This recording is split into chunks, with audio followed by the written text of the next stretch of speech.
Okay, I'll call the meeting back to order. Next up, General Services to discuss Cabarrus County Construction and Demolition Landfill. And we have Kevin Grant and Kyle Billifer with us today. Welcome. With you back in January or February, we did discuss the remaining airspace that we have in our current cell, and we communicated that we have airspace to last us till about June of 2014. Well, the time is now. If we're going to go ahead and expand, that we got to start moving now because we need to get operating or construction permits from Diener and operating permit as well, and then start with the construction process. What this drawing shows you real quick is just, it's a 2-acre area that Diener has approved that we can go and expand without a liner in that vicinity. It's just to the south. It would be 2 acres, like I said, and it would give us about 2 years of airspace if we continue with our compaction rate that we're maintaining, and if we get 18,000 tons a year. That's the assumptions we're going by. Megan, if you want that one right there. We did just a quick summary in terms of the two options, in terms of how the general fund contribution would be affected. If you expand it going into and closing in June 2016, it would actually reduce the general fund contribution by about $20,000. That includes the 2-acre expansion estimate of about $275,000, $250,000 to close that 2-acre cell, and $140,000 for monitoring and maintenance. And what that basically is over that 2-year period is to do our routine groundwater monitoring and methane gas monitoring. So based off of that and looking at the revenues, if we keep tipping fees at $37 a ton, or actually I should say $35 a ton because of the $2 state tax, we're still showing revenue exceeding our operating expenses there. So we can actually reduce the general fund liability. Hopefully, I mean, this is our estimate, and obviously the goal is if we can reduce that even further. So those are the two numbers there. If you got any other questions, I'd be happy to answer them, but my recommendation is to go ahead and do this expansion for the extra 2 years. Okay, any questions? We have talked about this previously. What is this net impact on cash contribution if expanded? What that is basically taking. We tried to summarize it on the following 2 sheets. It was a little more complicated financial spreadsheet. We just tried to summarize it here by saying that the extra operating income that comes in for the 2 years, less the expense impact, that's going to be your net impact on cash contribution, just meaning instead of if we close next June 2014, the general fund contribution is $305,825, that would get reduced to $285,958. And that's basically because our revenues coming in for those 2 years would exceed our expenses. So that's what that impact is. And if we do decide to expand to that area, you know, if we're talking till June 16, will there be any sort of equipment replacement or anything that could actually, in turn, be more expensive by expanding? Well, I mean, knock on wood. Our equipment is fairly new, and it's in relatively good shape. So I'm fairly confident that we do budget major equipment repairs for just for the. Because you never know what's going to happen. But I don't foresee anything major going down. I mean, we've got the benefit that we have a pretty good compactor. We also have a large dozer that actually can almost work as a compactor if needed. So we can get by with that at this point. And then the other thing is when we're looking to replace parts, just like the compactor wheels. I don't know if you've ever seen the compactor. It looks like a big steamroller, except it's got teeth that compact it. We just recently purchased some refurbished wheels and saved significant money there. So I mean, that's what we would do for the next couple of years is to look at it that way. But I mean, obviously, this is assuming that we don't need any major equipment replacements. You were going to do this without a liner? Correct. That means you can only put certain things in there. No, sir. This is, we can, I mean, we're permitted just for C&D waste, construction demolition. Right. We are grandfathered that we do not have to put a liner down. Now, if we were going to build a new facility somewhere else, you have to put a liner down. The reason why when we're going to this southern part, in the way the state is being very restrictive in terms of what we can do, is they want to make sure that this cell, that we can isolate it and put monitoring wells around it to make sure that any groundwater contamination, if it takes place, we know exactly where it's coming from. But typically for the C&D, it's not a huge issue. So, How long do you have to monitor after you close it? with all of our landfills, it's 30 years. And actually, I'm glad you brought that up, because a lot of these numbers are all predicated on the point that we need to maintain $3.29 million for our closure, post-closure balance.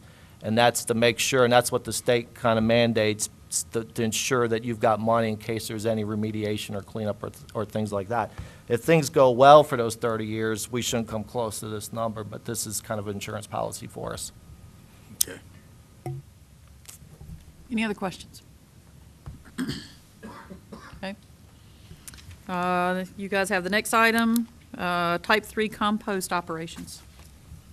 And actually, this is a pretty good segue into this. When you looked at that first drawing that showed that area where we're expanding, we also have about 15, 16 acres to the south that was, acreage that we wanted to expand as well, and the state's been hesitant in terms of allowing us to expand there for C&D because of some of the groundwater contamination coming from the old MSW cell, and the fact that we would have a tough time isolating the cell at this point.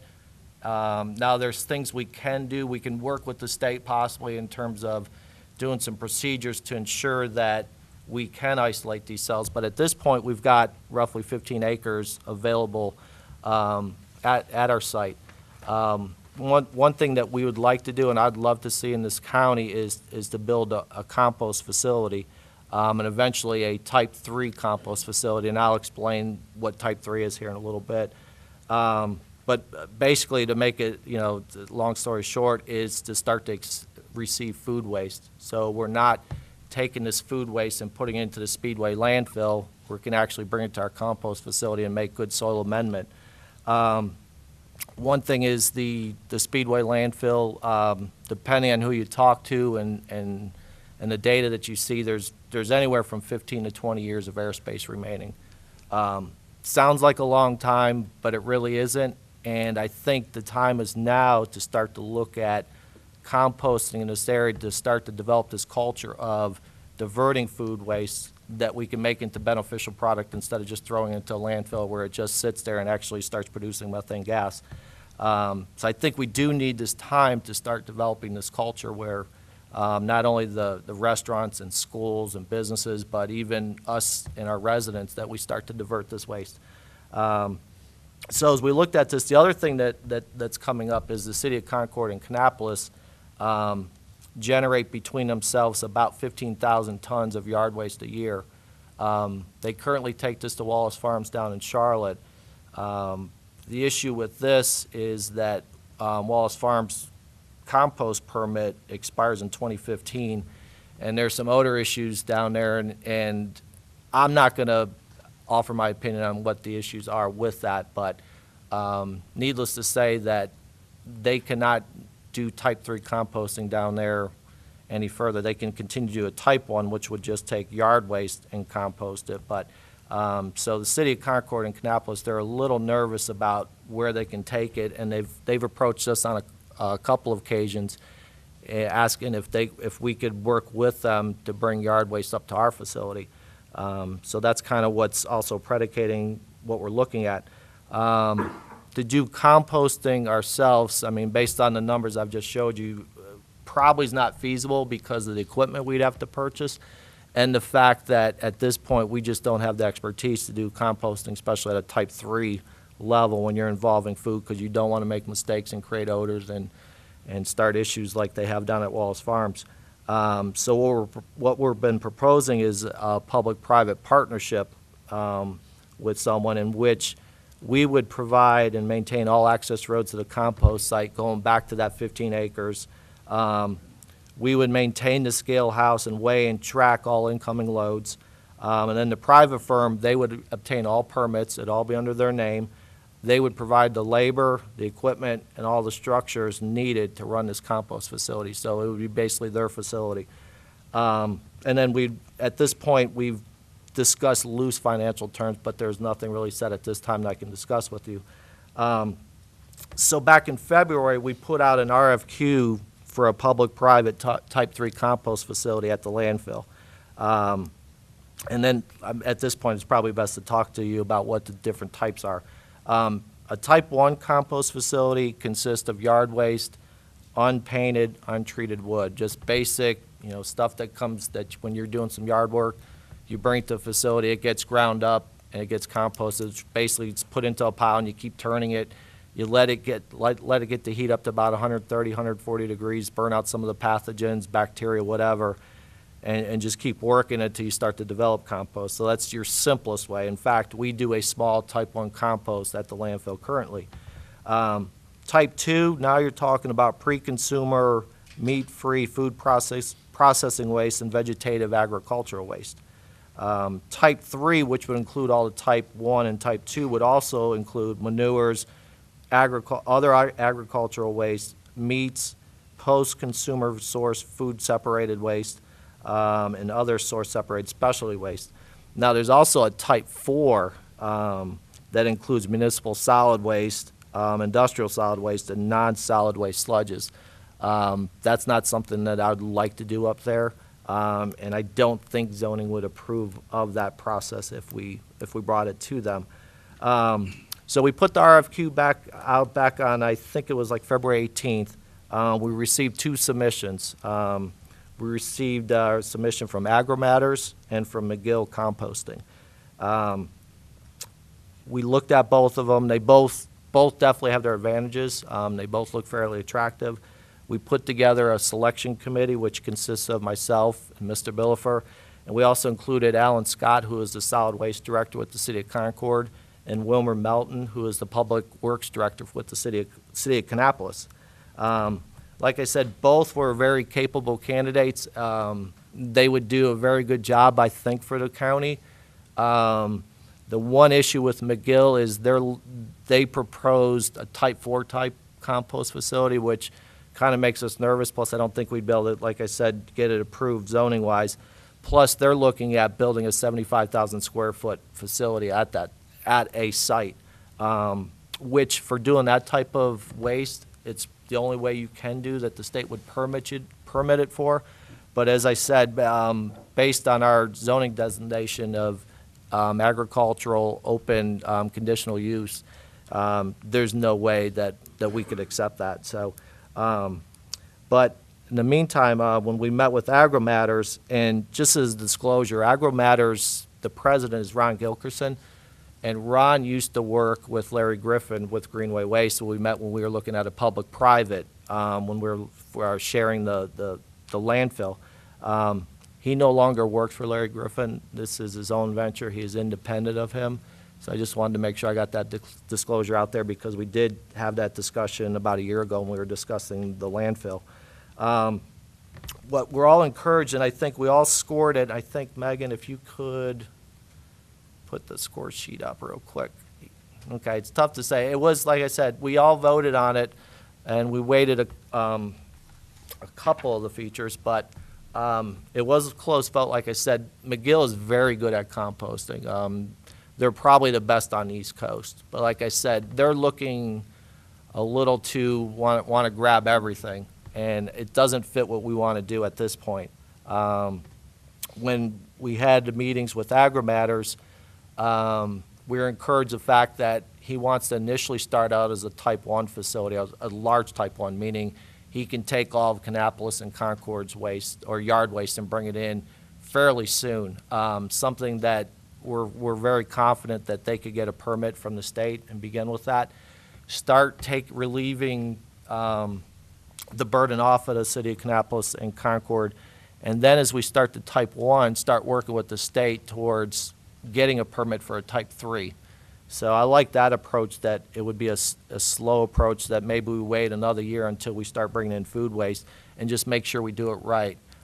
Because there's going to be that big stigma with Wallace Farms just down the road with the odor issues. We need to make sure that we have someone who's on their game and makes the state feel very comfortable that we're going to do this right. And like I said, and the other thing that we liked with AgriMatters is the fact that he's going to target local businesses in this area. We're going to work with local restaurants. We're going to hopefully local grocery stores. We're going to work with schools and produce this compost, and in turn give some compost back to us as the county, give some to the incubator farm, because I think there's also some recommendation letters from the Food Policy Council and the incubator farm that would be very beneficial to their land to add the soil amendment to them, because their soil quality is not where it needs to be. And then the other thing that we liked is AgriMatters encouraged that, or was very receptive to bringing in schools to come in to see this facility once it's up and running and have some educational tours. So we're very comfortable there.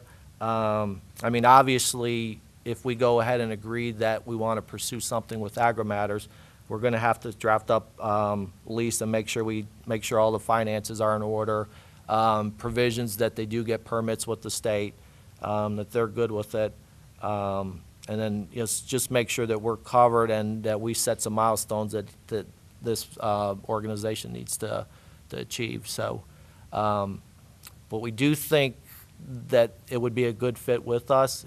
I think it's something that we need to do in this county, and I think the time is now to start thinking about it and moving in that direction, versus if the Speedway landfill's basically full and we've got nowhere else to go, and we don't know how to compost, and our waste removal rates double, triple, or even higher. So I think this is something that we should look at this point, and I'm comfortable that AgriMatters would be a good fit with us and we could work well with them. Any questions? Sorry, I have a few. So you said McGill wants to do the type 4, which includes sludge? Yes. Yeah, I they think want to bring in, they're more of an industrial type composter. I think Wasac has the sludge part covered. Yeah, well, right now. we did discuss that during the interview process. Yes. It's also So, I mean, they're incinerating. correct, but it's also a lot of different types of sludges. They're talking about bringing in food waste sludges that Wasac wouldn't touch with a 10-foot pole. I mean, they're a real bona fide facility. The McGill facility in Cary literally looks like a manufacturing plant the way it is. So when you have windrows that you see, they gain aeration by the actual wind going through them.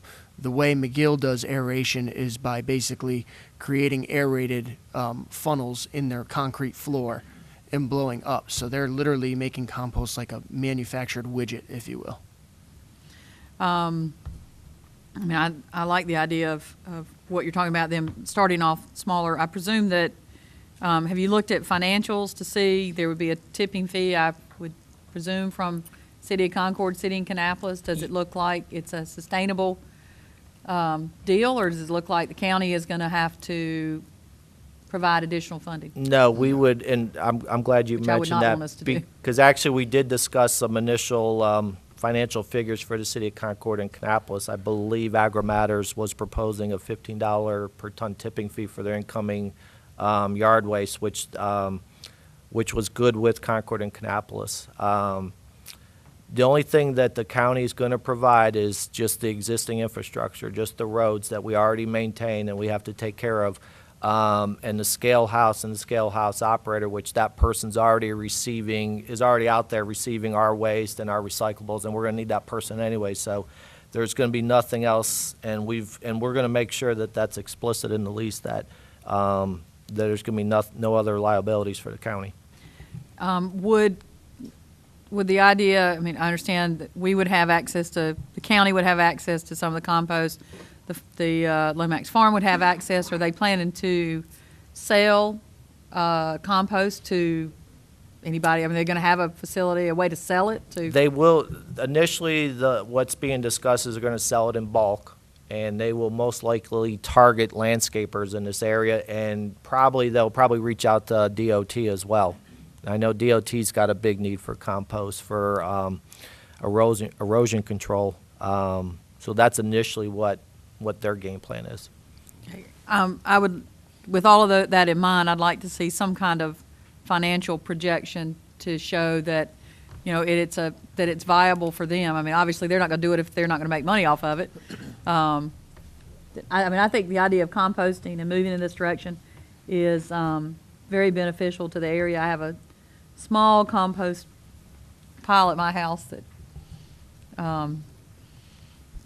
so I think it's a good thing to do because obviously there's a lot of waste. I guess the only thing that stuck in my mind when you're talking about food waste is you don't compost meat.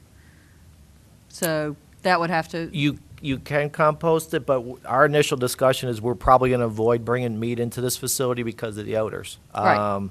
That's the other thing. Based off of 15,000 tons of yard waste, you'd probably need about 10,000 tons of food waste to kind of make it all happen. So it's not really a huge amount. So with pre-consumer food waste from restaurants, outdated produce from grocery stores, you could hit that number really quick. So yeah, there's not going to be a need for meat, and we'll probably put the stipulation in the lease that there will be no meat brought into the facility. Yeah, that would be good. You don't want to have citrus products either because the worms don't like citrus, which I learned from Cabarrus County when we used to have a compost class available where we went to. So, other questions? So, the city of Concord, where are they taking their yard waste now? They currently take it to Wallace Farms. Okay, and that's the only place they take it? Yes, sir. They were taking it to Highway 49 a couple of years ago, but Right. for whatever reason, they made the switch, and they're going to Wallace Farms. And I don't know this, but from what Alan Scott's telling me, I'm not sure if Highway 49 is receptive to taking their stuff back. Yeah. Okay, and then the Agro Matters. Are they currently operating anywhere, another facility?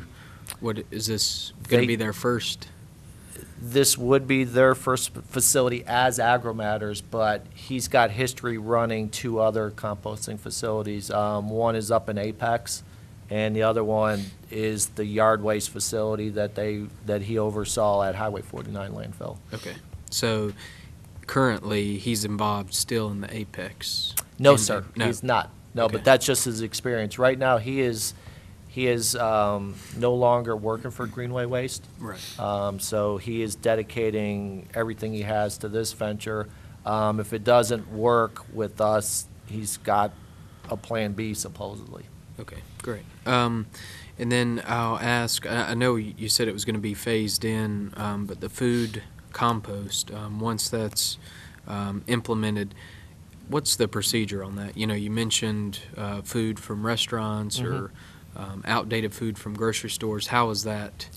Would they be paying for the food that's being wasted? Would the facility be paying for that, or would the person who's discarding the food have to pay? The good question. The person discarding the food would have to pay a tipping fee at the facility. So the truck would come in and we would weigh it, and then we would segregate, how much goes to composting versus how much goes to the construction demolition landfill. The advantage is going to be hopefully that the tipping fee is less coming to the composting facility versus going to the Speedway landfill.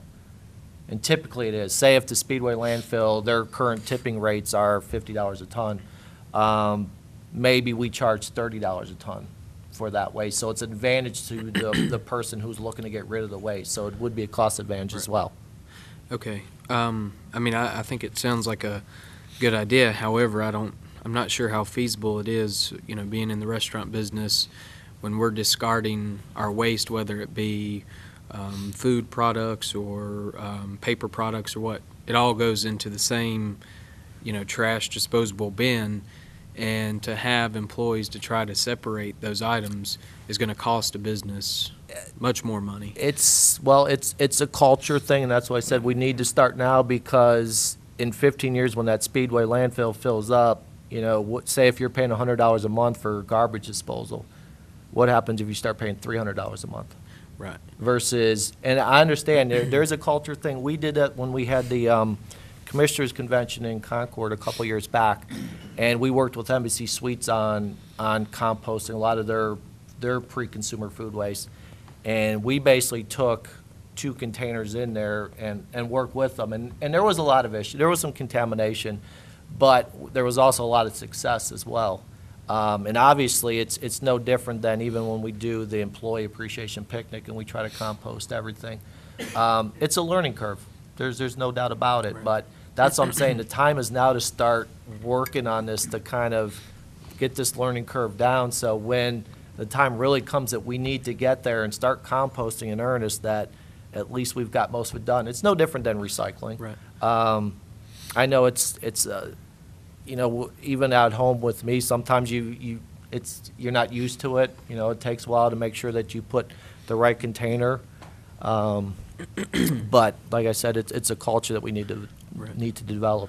Well, I think you'd just have a hard time getting businesses, some businesses or majority of businesses involved in getting behind that, because that is a cost to their business. And yes, it may be a culture thing that we may want to do at home, but whenever we're in a business setting, you know, making money and trying to cut costs, Oh, I understand. adding additional cost of having to separate items, I'm not sure how much participation you would get. Well, I think eventually it'll cut your cost. And then you got to think about who's going to take those items out there. Is the business responsible for that? Because I wouldn't want to pay an employee to have to drive it out there. No, it would be where, say, Agro Matters, they would contract a hauler, or he would start a hauling firm. I mean, it's done. If you go out in Asheville, it's done quite a bit. Down in Charleston, there's a large composting facility out there. So no, it'd be no different than somebody coming in to pick up your garbage. It'd be something like that. And ideally, that cost of that waste disposal should go down, ultimately. And that's the advantage of it. Obviously, if it's going to cost businesses more, they're not going to do it. And Right. and that's up to Agro Matters or the compost facility to get their business model right, that he can charge less tipping fees than if you had to take your garbage to a regular municipal landfill. We've discussed with both entities about possibly coming up with containers that they could put on site, and us working with different entities like the schools or the jails to possibly look at, rather than going to private businesses, smaller businesses right off front, maybe go after some of the low-hanging fruit. I see. I mean, the board has a goal of sustainability. There are things like the Food Policy Council and things like that we're trying to basically close the gap. We've got a certain amount of space out of the landfill, and this seems like the right application to go ahead and close the circle with all these other groups. Yeah, this just gives us the option to provide this service, do something good for the environment, hopefully in the long run do something good for the local restaurants as well, save some landfill space. But we ran the numbers ourselves. We can't do it as a government department. So what we're doing as Cabarrus County, we would be offering to you guys, we're providing space, some manpower, some machine, some equipment, but very little. But as far as business plans and who's going to get that waste and pick it up and bring it back out, we don't have to worry about that. So that's a good thing for us. So, but it is going to be good in the long run that, you know, all those other positives that we're able to do, I think would be beneficial to us all. Other comments? Will the cities realize any savings from this, or just be pretty much the same as what they have now? At this point, there may be a little bit of a savings. They're looking into it. At the $15 a ton tipping fee, what they've told us is they're satisfied with that number, that would not increase their budget. We're hoping that the proximity, like especially for Kannapolis, that they could save some money ultimately in terms of hauling, instead of going to Wallace Farms, bringing it to the C&D landfill. The city of Kannapolis used to have a tub grinder, and they gave mulch to residents and so forth. Do they still do that? They do not. Just the maintenance of the tub grinder is very costly. Right. So that's kind of why they're getting away with it, or away from it, and actually using somebody else to do it. And that's actually one thing as well that We budget $30,000 a year to grind the yard waste that we receive at the construction and demolition landfill. And that's much less than what the city of Concord or Kannapolis sends or produces. That is something that actually would be a cost savings for us is if we went with these folks, because all that yard waste would go to them, and they would take care of it. And when you say yard waste, that's the leaves, the grass clippings, the limbs, everything? Yes, Is sir. that- Yep, trees, shrubs, yeah. Yeah. And they need to make the compost work. You need that with the food waste to get your carbon and nitrogen ratio just right too. And it's almost like, it's like being a chemist and a chef at the same time because you need those ratios just right. And that also, if it's done right, prevents a lot of your odor issues that happen. Right. And that's the other reason why we need somebody out there that really knows what they're doing and has experience with composting. Are there any limits on the quantity that they will supply to the Lomax farm?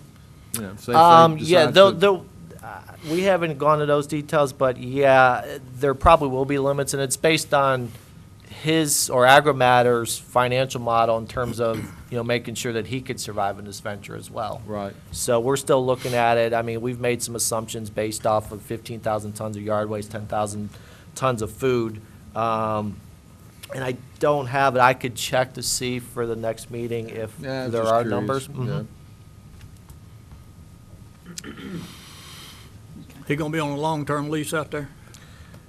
I think what we were, based on the state statutes, I think it was going to have to be less than 10 years to make this work. And then obviously the lease terms are going to have stipulations in it that if this organization doesn't meet, it'll void the lease.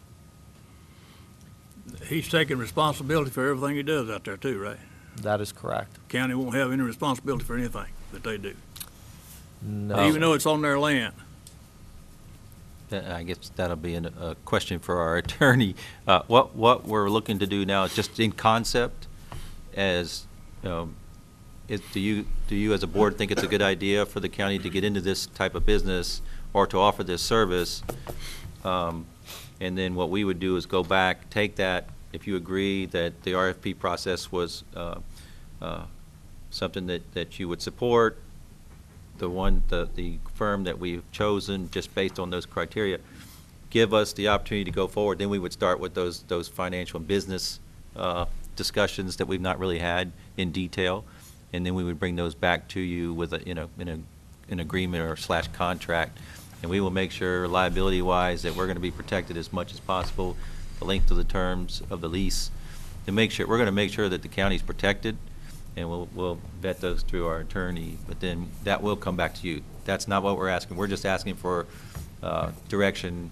Hey, drop this. It doesn't sound like a good idea, or no, this sounds like a good idea. Let's move forward and start looking at the business part of it. So, And we have it on for our next meeting on the agenda, but what we just talked about, I think that what we don't really need to have, we don't have anything to approve yet because we don't know what the contract's going to be. We don't have financials. We don't know all the details. So I don't think we need it on the meeting in 2 weeks, but I do think that we need to decide, do we want staff to spend time with Agri-Matters to determine if it is a viable partnership or not? Or tell them, no, just drop it. So, what is the consensus, I guess, of moving forward with it and getting more information?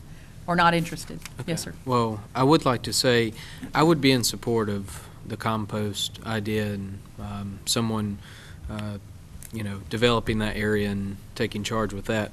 However, I have a problem with Agri-Matters, I guess that's how you pronounce it, with the gentleman that's in charge of that. Obviously, the problems we had with recent issues with the landfill and him working for, I know it was Mr. Griffin at the time and his company, but the issues that we had with that, there's no way I could support that company doing this. I would not want him profiting with the help of Cabarrus County, and I can't support it. Commissioner Burridge? Was this man part owner of the other company? No, sir. He was an He just worked employee for- of he Greenway just worked Waste. for him. Just worked for him, yes, sir. Well, I don't have a problem giving a man a chance if it don't cost the county nothing. Does he have the funds to get this started? He has told us he has, especially when you're starting as a type 1 facility. He's got that. And that's something that we need to make sure that he's got, and make sure that he's also got the financial and performance bonds in place as well. Like I said, this was just to show that we put this out for qualifications. This is a firm that we recommend, that we'd like to at least pursue this and look further into this.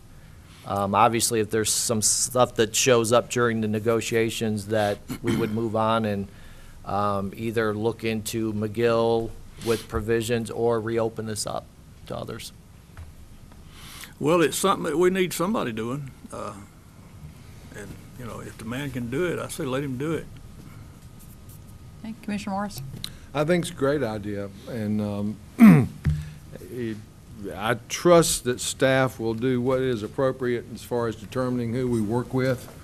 It certainly sounds more attractive not to get into the heavy-duty piece of it for the reasons you've explained. So I think we should pursue ahead. Commissioner White? I think you should do it, but I think that if it's possible, like, and I liken it to noise volume, is that if there is a noxious meter, or there's something to know about the odors that are coming off of that, is if we're starting a new process at an existing field, we need to be good neighbors. So that in regards to odors and all of that, if there is a way that could be identified so that it doesn't become noxious. And I think that we just look into that and see if that's possible, whether that can be determined, so that can be put into the contract, that if through no knowledge of our own, if other items are brought in and it becomes a noxious state, then we can either, the contract's breached. Well, there's also, I can tell you that Diener, when they issue a compost permit, they will have a provision for an odor management plan.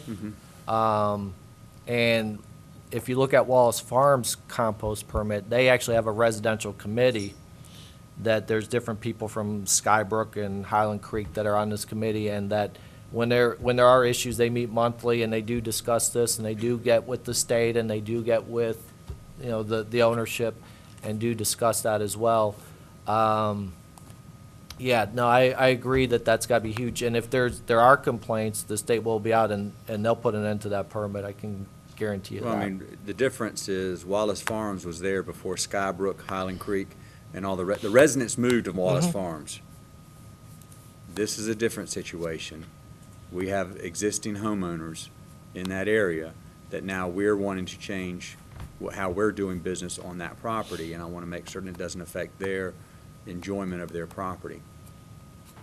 We can have something in the agreement that mimics what's in the permit from Diener. And I think that gets back, maybe will alleviate some of Commissioner Measmer's worries about this business and being a better neighbor than possibly it was in the past. And I think that we need to move forward with it. If the compost is done correctly, which means it doesn't have animal byproducts in there, it shouldn't have the odor if they're doing it correctly. So I think that can easily be monitored. But I'd be interested in you proceeding to negotiate terms and making sure the financials are in place and everything else before we get too far out with it. You know, and I'm sure you're going to do due diligence on it. So, and I'm sure Rich will most definitely look over any contracts and make sure they're good. So, okay. Thank you very much. Next, we have Ben Rose. Human Services, assigned fund balance transfer and related budget amendment. Welcome. Good evening. This item before you is regarding foster care and the budget that we currently have within the fiscal year for foster care. Every year when we do a budget, I put on the Great Karnak hat and try to predict, to the best of our ability, how many children we'll be bringing into care. And we make an estimate based on trends that we're seeing regarding foster care and filing of petitions. So we make a best guess estimate in terms of that, and then we put a cost associated to that based on the level of placements that we have. There's about 3 levels of placements, and of course you don't know what a child is going to have, so what we've typically done is taken an average of the placement cost and then multiplied that out by the number of children we think will be in care. Last year, when we prepared our budget for the current year that we're in, we projected, I believe that was about 70 children, maybe 65 to 70 children, I can't remember exactly, but our projected cost was $1.3 million for cost of care for foster care. In the past, historically, when we've made these projections, there have been occasions in past fiscal years when we have had not realized the number of children that we had predicted to come into care, and therefore we have a great amount of funds left in that line item.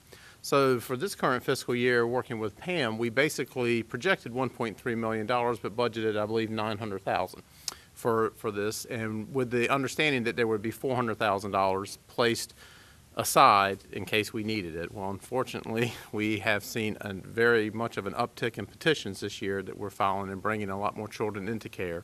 So our prediction is actually on target this go around, and we are needing to transfer, I believe, about $200,000 at this point to hopefully cover the remaining care for the rest of the fiscal year. Questions? So the original budgeted, let's see, you requested 1.3, we put in 900,000, now you look like you're really looking at 1.1 is the total amount that At this point, that right. you think. Okay. And we have been, again, filing more and more petitions this year, but fortunately, we've been able to move some children back into permanence or aging out as well, too, so it offsets a little bit, but still an overall increase this year. How many children do you have? Right now in care, I believe we have about 70, well, now about 75, I believe. We filed another petition yesterday. Is that usually about the average, which I know you said it's going up? It's been going up. We've been as low as 50 in the Okay. low 50s. So it's been an uptick. I believe in 2011 we took custody of about 20 children. 2012 we've taken custody of about 51. Wow. So it's about double. Any other questions? Okay, thank you very much. Thank you. Next item we have Kathy Maurer. Kathy's Yes, here? Kathy's Yep. here. Kathy's going to come up and join you. Review of bids to provide bulk catering services to the Lunch Plus Club program.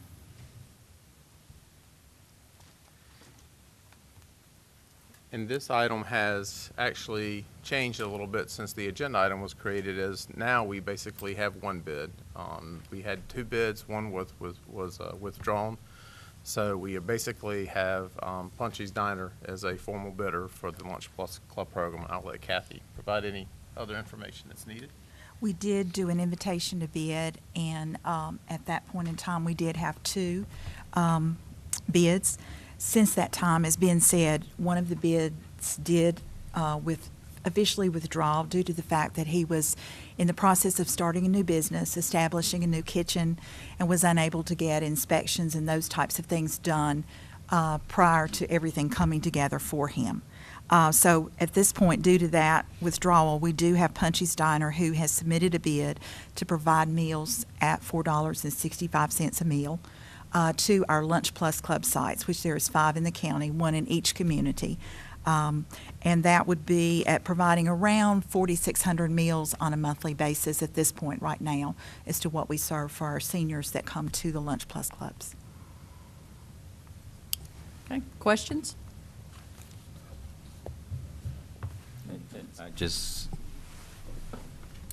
The contractor that's left over, Punchy's Diner, they're our current provider now. Are you satisfied with their service? Yes, Are they the clients that use those nutritional sites, are they satisfied as well?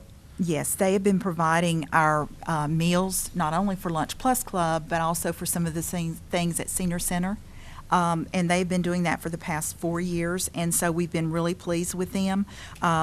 They have been very, you always have some problems, but they have always been very responsive to our problems, taking care of those and addressing those immediately. And at this point, as far as I'm aware, all of our participants are very satisfied with the meals. The quality of the meals are very consistent, and we have been very satisfied at this point. Is this bid that they've submitted, is it the same as last year, or this year, I guess, the current year, or is it increased? It's 1 cent higher. Last year it was $4.64, and this year is $4.65. Any other questions? Okay, thank you very much. Thank you. Okay, next we've got Dana, I know you're here somewhere. Library, Cabarrus Literacy Council, continuation of adult basic literacy services and contract. Welcome. Thank you. I'm being joined today by Susan Suarez-Webster, who is the Cabarrus Literacy Council Coordinator, and by Gloria Winsenreed, who is a Cabarrus Literacy Council Board Member. What we're here today is to present the new contract for services. The library administers the Adult Basic Literacy Program for the Cabarrus Literacy Council. We've been doing that since July of 2011, and we have our contract, our yearly contract, that we would like to continue services with the library administering the Adult Basic Literacy Program. This program is completely funded by the Cabarrus Literacy Council. There's no county funding involved. So it's been a very successful partnership, and the board voted at their meeting last month to continue. Any questions? I think everybody needs to know that my wife is on the Cabarrus County Literacy Board. So if I need to excuse myself, I'll be happy. She doesn't get paid to be on there, correct? No, she does not. No. She's a volunteer. Yeah, I think as a volunteer, there isn't a conflict. Just like to, Talk a little bit about the grants that you pursue. yes, I'd just like to mention quickly that before, at the point when we began this partnership, we had approximately 55 students studying. It's adults who learn to read and write here in Cabarrus County. So as we've moved forward and we've had the contract 2 years, and now we're getting ready, hopefully it'll be signed for the third, we have about 173 students, and so we've, went way forward. And we have about 110 volunteer tutors who are people in the county who teach adults to read and write. We also have adults learning to be able to get their GED and pass the U.S. citizenship exam. And we have students who are learning to speak English for the first time. These are adults that would like to read to their children, or simply just help them with their homework, or communicate with the teachers that they have at school. So we've grown by leaps and bounds. And you asked about the grants, I beg your pardon. The grants that I'm working on right now, the Hayes Trust, charitable trust here in Cabarrus County, they have heavily helped us with funding in the past few years. The Cabarrus Rotary has helped us. They're a very close partner. All of them consider themselves, and we consider them, literacy advocates here in the county. The Foundation of the Carolinas gave us this year $3,000. The Concord Lions Club gave us $1,932 because they were founded in 1932. It's fine with us. And also the Wish You Well Foundation, that's from the author David Baldacci, $5,000. Right now, we're really hoping to get the Ribbon of Hope Award through GlaxoSmithKline, but we won't know till the fall. It's for $25,000. Thank you for asking. And also, Mrs. Burridge has done a tremendous job in volunteering, I think, and as a tutor, has been a tutor as well, Commissioner Burridge's wife. I know that she's been very instrumental in helping her. So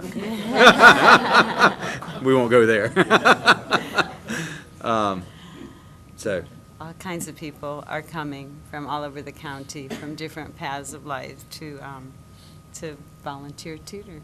What is our illiteracy rate in the county on average? We look at the Census Bureau and the American Community Survey, and we basically look at the educational attainment rate. There are about 15,000 adults, actually over the age of 25 here in the county, who do not have their high school diploma. They're basically our target group. We also have thrown into that another 10,000 or so who speak a language other than English in their home. So those aren't all adults, but we also want them to be able to read and write in English and be able to read signs that might help their safety or help their families be healthy. So those are the numbers we use. So it's about 8% of the county. 8%, is that what you said? Yeah, 8%. We Yeah. got 15,000. Yeah, We have about 170,000. approximately, yeah. Okay. Thank you. Also, is there any other questions? Well, I would just like to say that I, along with several other people here, I know saw a presentation recently where some of these folks that had benefited from the program talked about what it had meant to them, how it had changed their lives, and I think anyone that could see those folks that have been involved in the program and what an impact it makes on them would be very thankful for your efforts, and so thank you for what you do. It's a and what pleasure. your organization does. I think one of the gentlemen that came said that he had had a friend for a number of years that did not know how to get to his address because he couldn't read street signs.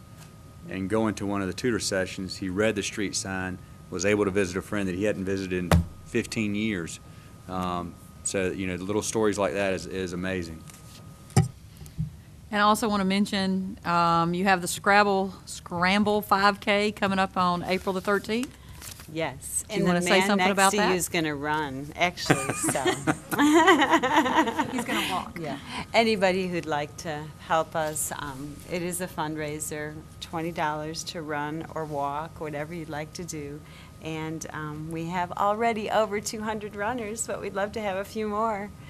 And it should be a great event. How should somebody, if somebody's interested in participating that doesn't know about it, They can. what do they need to do? They can phone me, 704-920-ABCD.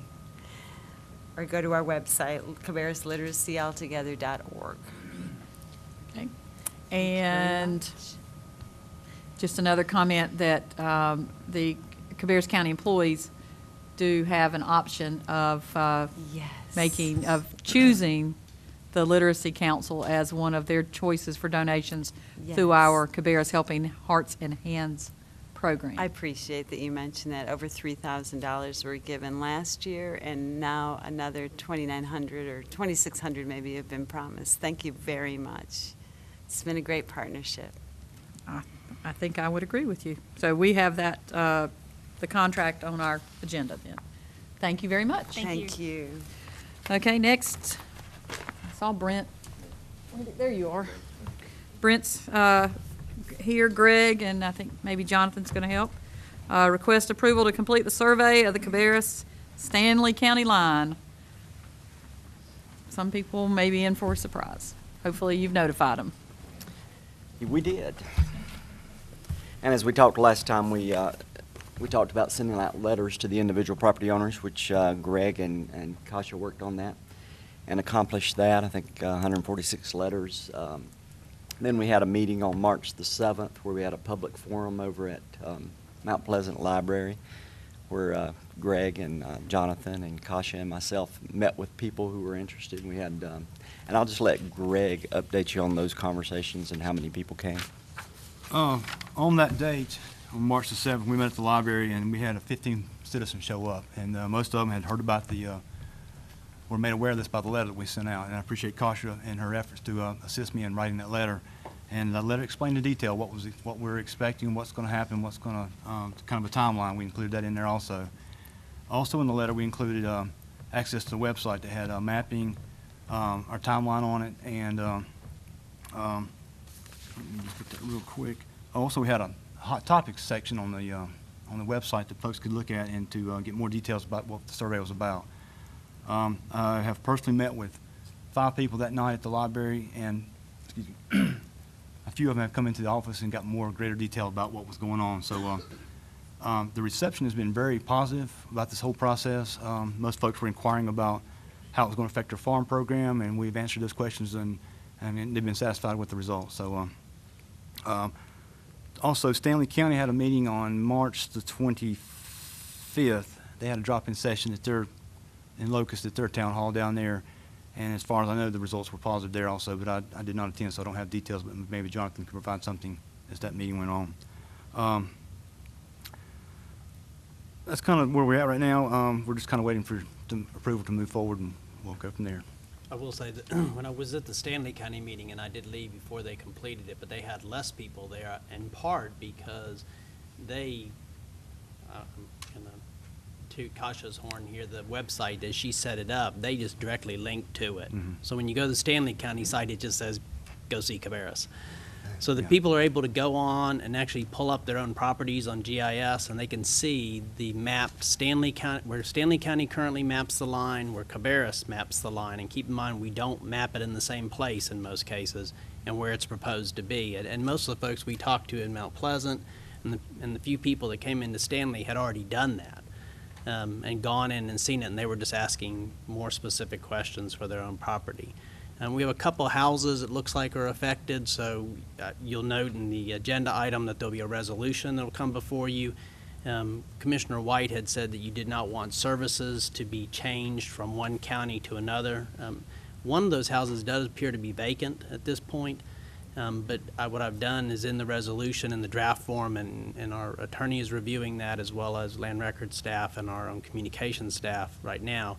I've noted that school services would continue to be provided by the county, which they're currently receiving those services from. Some of the other services in elections, judicial districts, things like that are a little more difficult. We've noted them. Actually used as a template, a much more complicated boundary line issue between Orange and Alamance, and kind of worked off the language of that for the resolution.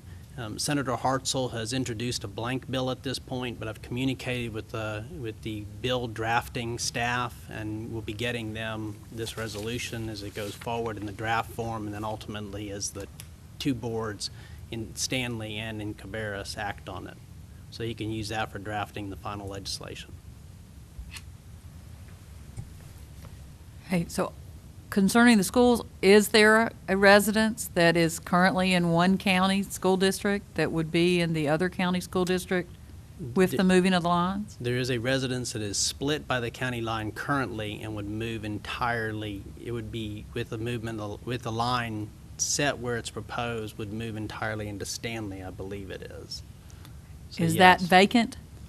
It appears it is under foreclosure.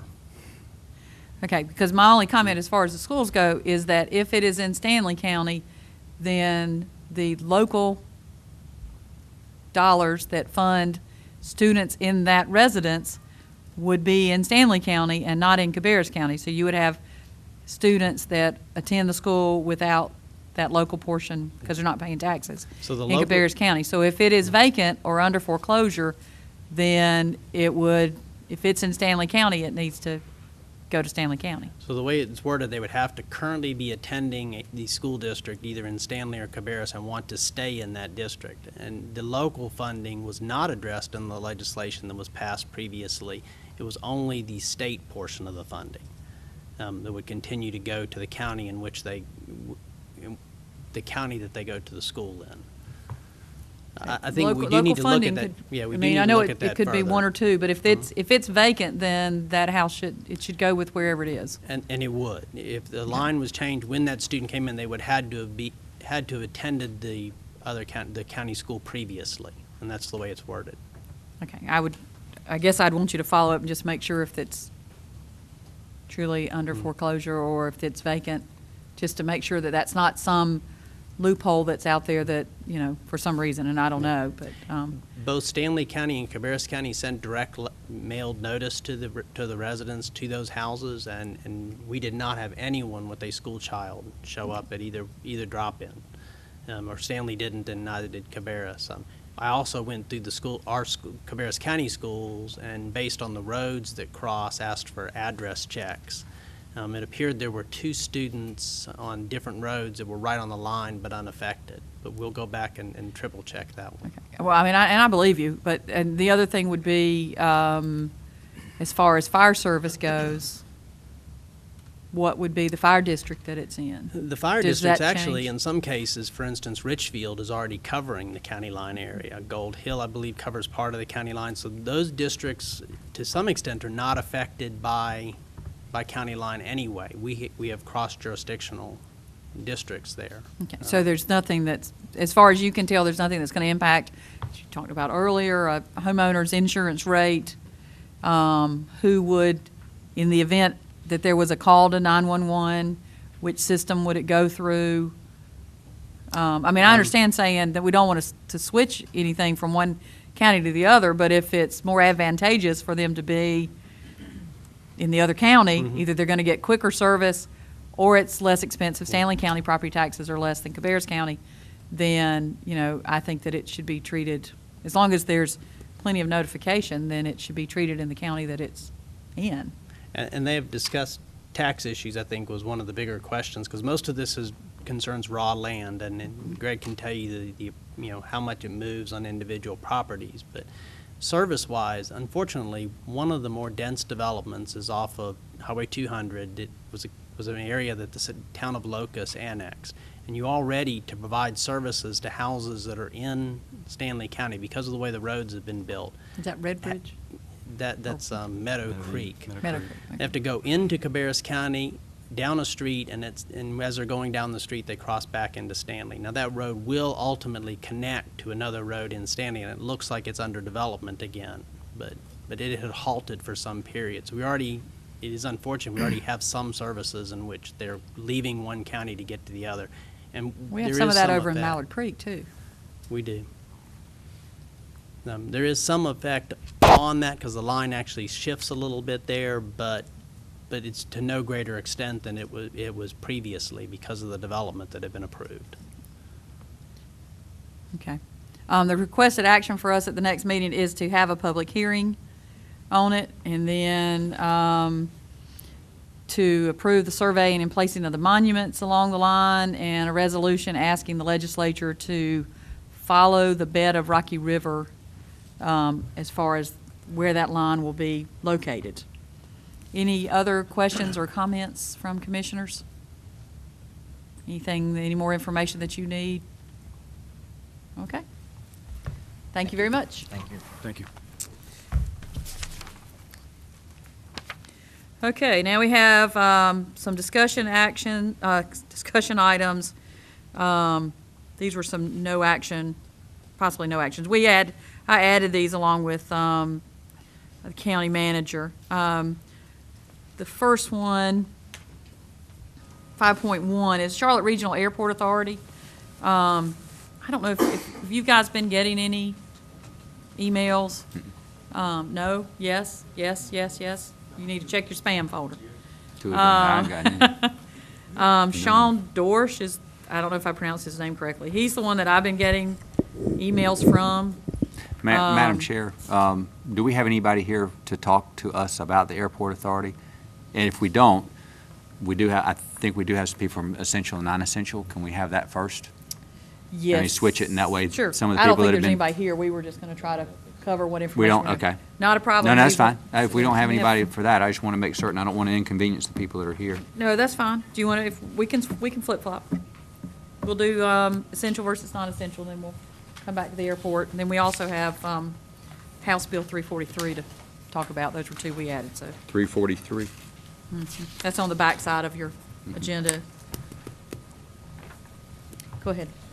Okay. This item here is as a follow-up to the exercise that the board did at the retreat a couple months ago.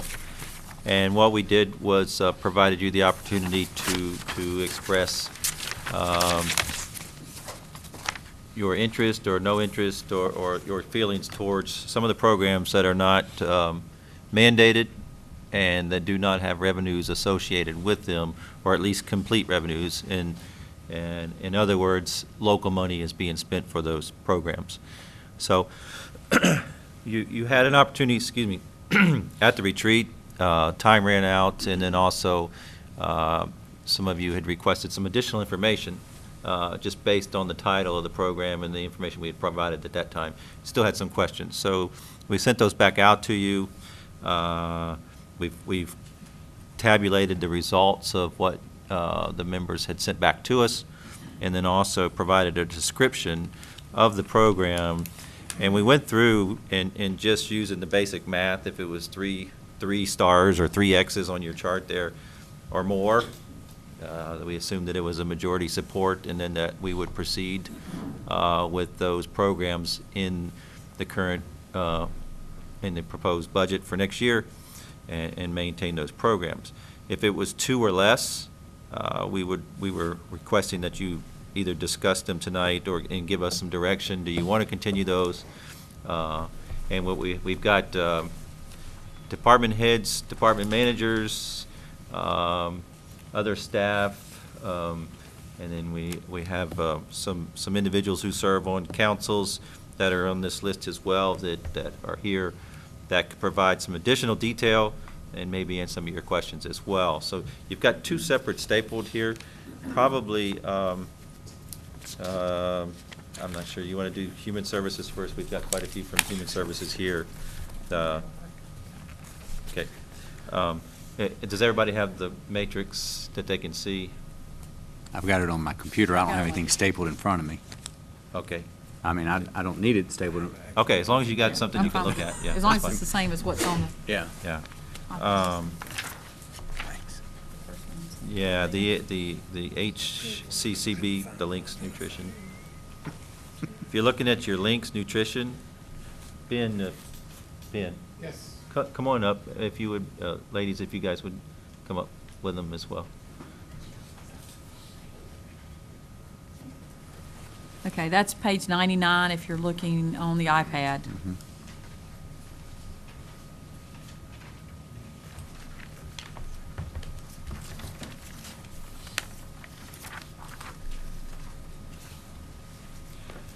We're looking at, excuse me, Kathy, the Links, LINCS Nutrition Program.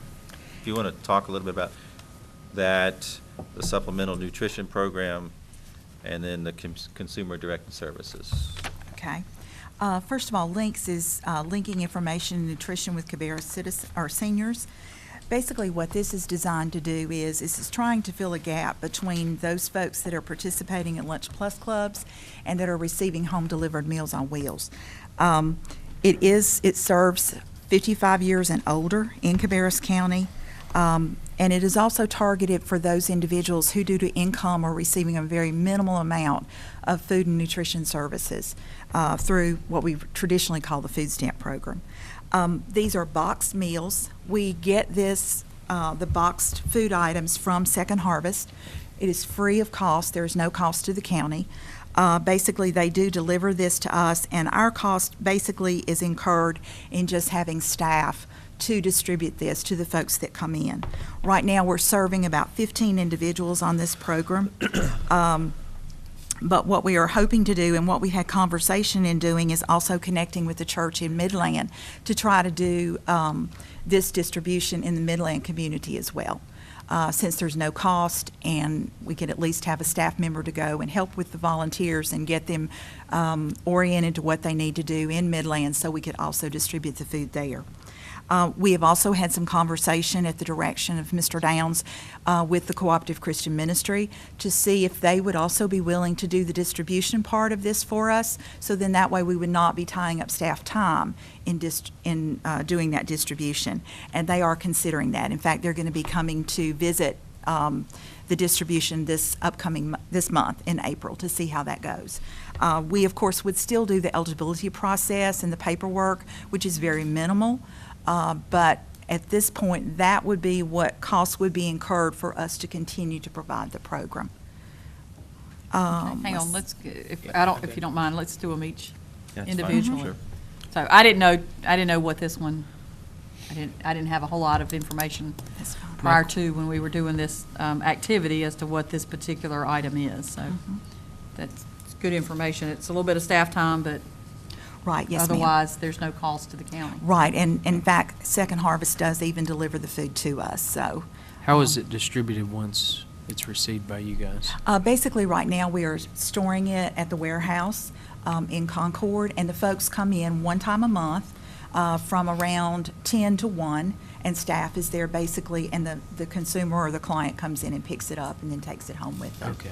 Yeah, what we would propose to do in talking with the Cooperative Christian Ministry is that they would store it at their facility, since they have staff there all day during those times. We have to send staff out there and sit at the warehouse for 3, 4, 5 hours waiting for the 15 individuals to come by. So it would continue the program. It would lessen the staff time required, but also I'm sure some of the recipients of this of this program also have needs that they get taken care of at Cooperative Christian Ministry. So we hope that they will participate with us, and we think it's a positive move, so.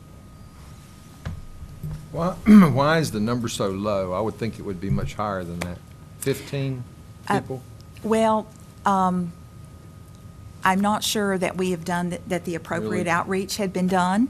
So that was one of our reasoning, was that we wanted to reach out and look at the different communities, and that's what we were starting in Midland. We do Right. have interest there. I think it's Bethel United Methodist, but then there's also another church that stepped up and said, we would like to do something in our community, and so we're willing to have volunteers at our church and those types of things. So we are starting that conversation with them, and hopefully we'll be able to do that this month or next if we're able to continue with the program. And we would hope to do that in other communities as well. Great plan. Any other comments? Instead of having it 3 to 4 hours, is there a way to let everybody know, hey, guys, it's 12 to 2, and it cuts down on time? And Yes, sir. Mm-hmm. I mean, What? it ought to be cut Right. back. I mean, Right, yes. You're getting, it's 15 people, it's once a month. Right. Let you know it's from 12 to 1 or 1 to 2 the first Monday of every month or whatever day it is, Yes. instead of 1 to 5. Mhm. Right. I think what's taken place over the years, that's the way it's always been done, and that's why we're looking at these, to address some of these things, so. Well, it shouldn't take more than an hour to take care of 15 people, I wouldn't think, would it? Hopefully it will take 15 minutes. It should only, you're right, it shouldn't take long at all, but I'm just thinking, when Mom was alive, there was doctor's appointments all the time. And you're trying to figure out how to put it into, if she was in that situation, how would she get there in between doctor's appointments? Yeah, but if you know it's from 12 to 1, you're gonna get there. Well, when the doctor says, all I got is 12:30, Well, that's not gonna happen most doctors you're gonna get 12:30 no way. I understand. It'd be 1:30 before you get to see him, you got a 12:30. Well, Didn't you say- that is the direction we would go. If Cooperative Christian Ministry is not able to help us, then we will start providing a little bit more structure on that time and reducing Well, it that. looks to me like it'd be cheaper for us to pay them to do it than for us to do it. Sure. Didn't you say the majority of these people are on food stamps? I'm not sure that the majority of these are on food stamps. The program is targeted at some individuals whose food stamp allotments are low. I'm not sure that all of these individuals are. Basically, the basic guideline is if you're 50 or older, just the age is the guideline. How many people in Cabarrus County is on food stamps now? I do not have that information. We're up to 12,000 cases. 22,000? So 22,000 individuals, 12,000 households. How many out of work? 8,000. About 8,000, 8,500. And you have to realize some of these recipients that are receiving the small amounts, they are seniors due to their Social Security. They're receiving literally $15 a month in food stamps, so it's not much. We have a lot of cases that have that demographic. Okay, so on this particular program, what is the consensus as far as, do you want to let them move forward? Okay. Do you want to let them? Was not one of my X's because I didn't know what it was, but now I would put an X. Commissioner Burge? I'd say work it out to where the Second Harvest Food Bank does it, Cooperative Christian Ministries. or whoever does it. Right, okay. Okay, next item, supplemental nutrition program. Okay. This is a program that is funded under our Home and Community Care Block Grant. What it does is it provides liquid supplements like Eure and Glucerna to individuals that are 60 or over who cannot tolerate solid food or cannot chew food. Basically, at this point, the program is currently only serving 5 clients. This is also one of those programs that basically, depending on what the decision of the Home and Community Care Block Grant Advisory Committee is, it might be one of those services that is possibly would not be funded next year. It would just depend on what the advisory committee would have. We are making a suggestion that the funds might be better utilized if they were to be put into our congregate meals under the HCCBG grant. So we understand that this is not reaching out to a large number of individuals. So what we think that the monies that we're getting now might be better utilized under our congregate meals, but yet we would also work to locate and link these 5 individuals that we're serving to other resources in the community to hopefully have their needs met.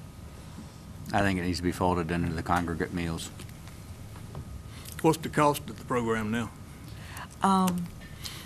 Right now, we were probably spending around, I'm wanting to say, $6,000 to $7,000 a year, and that is for the purchase of product. Now, we do also purchase products, and people do come in and pay for it privately at cost.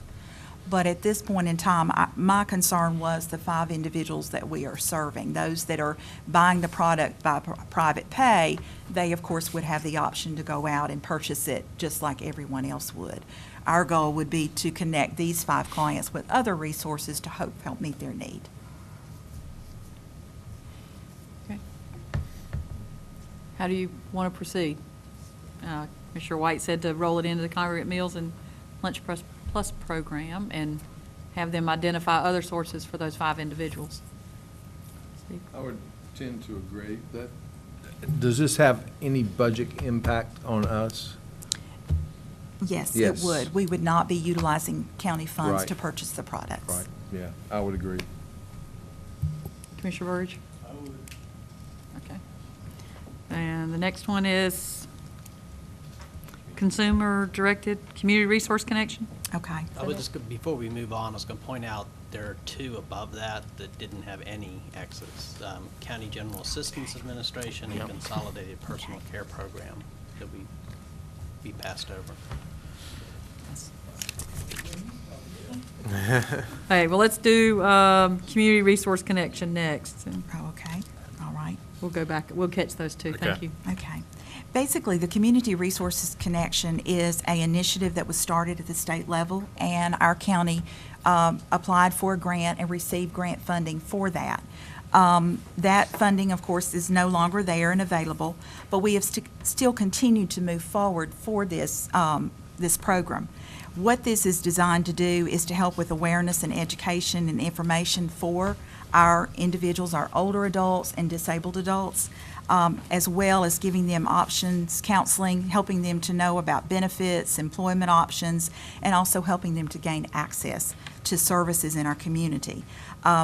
Basically, right now, this year we did develop a database, an electronic device that is now being piloted with Human Services and CMC Northeast.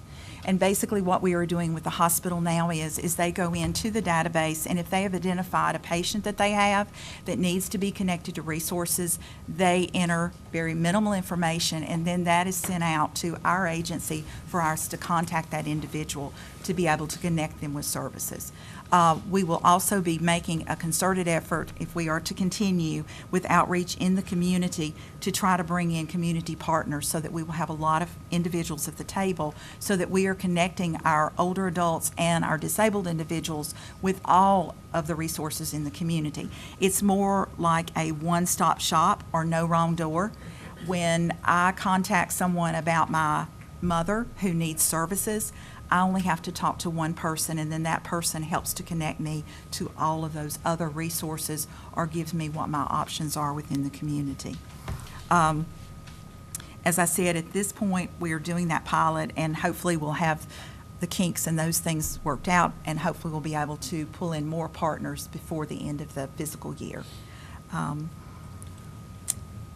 The cost is basically, at this point in time, is of course staff time to be able to do that, but we are already doing a lot of this with our intake function at our agency, so it's just basically enhancing what we are already doing.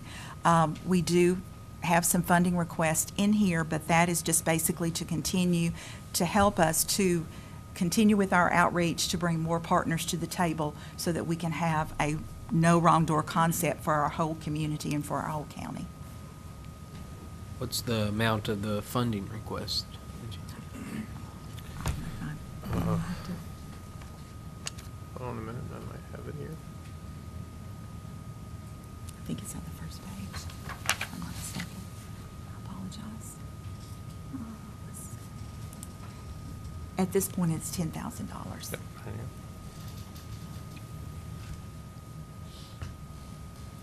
Okay, other questions? Didn't you say that was a grant? There had been a grant in the past, and that had been received through the Department of Aging. That grant was expended, and it's no longer there available for us, so. If I'm not mistaken, we use some of those funds We to use help us some of get the those funds. database set up. Yes. But So going this- forward, it's. Where's this $10,000 at now, coming from now? In our current budget request, Okay. that would be That- county funds. That would be Yes, county sir. funds. Okay. And So if you don't have this, you're still going to have these people coming in Yes, sir. requesting services. How will it be handled otherwise? It would basically go through our intake system that we have at our agency right now.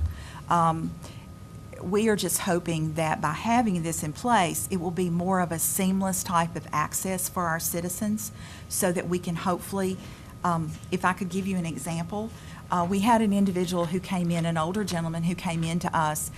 He contacted us when we were on site at the senior center, and he came into the agency and he sat down with one of our intake workers, and he was wanting assistance with just figuring out what he needed to do with his Medicare benefits, okay? But by the time that he got through talking with one of our workers, we were able to point him in the direction of getting some assistance with helping to pay his Medicare premium under Medicaid. We were able to get a referral done for him for a hearing aid, and we were also able to help him to see about some eyeglasses. So by getting referral from, say, the hospital right now, they are sending it to us, and we're talking with them, and we're just not talking to that individual about, okay, you've called us and you need X, and we're going to take care of that, but we're not going to talk about anything else. Our concept is that when we talk to these individuals, we try to see what all of their needs are. So if we can meet those needs, we can, or at least point them in the direction of what we can and cannot do for them. And the database will allow all these partners that would come on board to see the needs, and they might be able to respond with, we can help with that need that's identified. And it just sets up a connection with every service provider, hopefully, that can serve the elderly population in the community through technology. And so if we did not have this in place and these needs were not identified and met, then how likely do you think it is that this same gentleman would have made 4 or 5 different visits, consuming That's staff it. time? That's it. and Right. That's the So difference. we might actually be saving $10,000 just to pull a figure out of that. He may have made 4 or 5 more visits, or he may have went without. Right. That's it. Neither of which is terribly desirable. Right. Sometimes our folks get discouraged. Right. I know I get discouraged, so at times having to make different contacts. Right. So he got all that in one stop? Yes, sir. Hearing aid, glasses, Yes. teeth fixed, and everything, right? Well, we didn't get his teeth fixed, but I've got a He's drill gotta go to though, so Health I'm Lunch. willing to try. is there is the database, is this $10,000 the whole amount for the database, or is the database that you're setting up also accounted for elsewhere? the database is already there and established. So that is not a part of the 10,000. We probably could do less than the 10,000. What we want to do is just to make sure that we do have some funds available there so that when we do marketing and outreach and those kinds of things to the partners in the community, that we do have some funds available to support that as we expand. Right now, we have some partners that are on board, but there's a whole bunch of other community partners on there that we want to bring to the table. Yeah, the grant helps set up the database, so it's there. The backbone is there now. Now it's to go out and find those providers and those vendors that can provide these services, get them into that database so that when they come and visit one of our intake representatives, that it's all right there. Not only is it there, they can start pointing these clients into a certain direction. This has come about by bringing all of those human services into one area physically and then also electronically, and it's helping us to serve quicker and more efficiently, and then also providing even more care than what we have been in the past, just simply because the people didn't know where to go. and what those benefits that were available to them.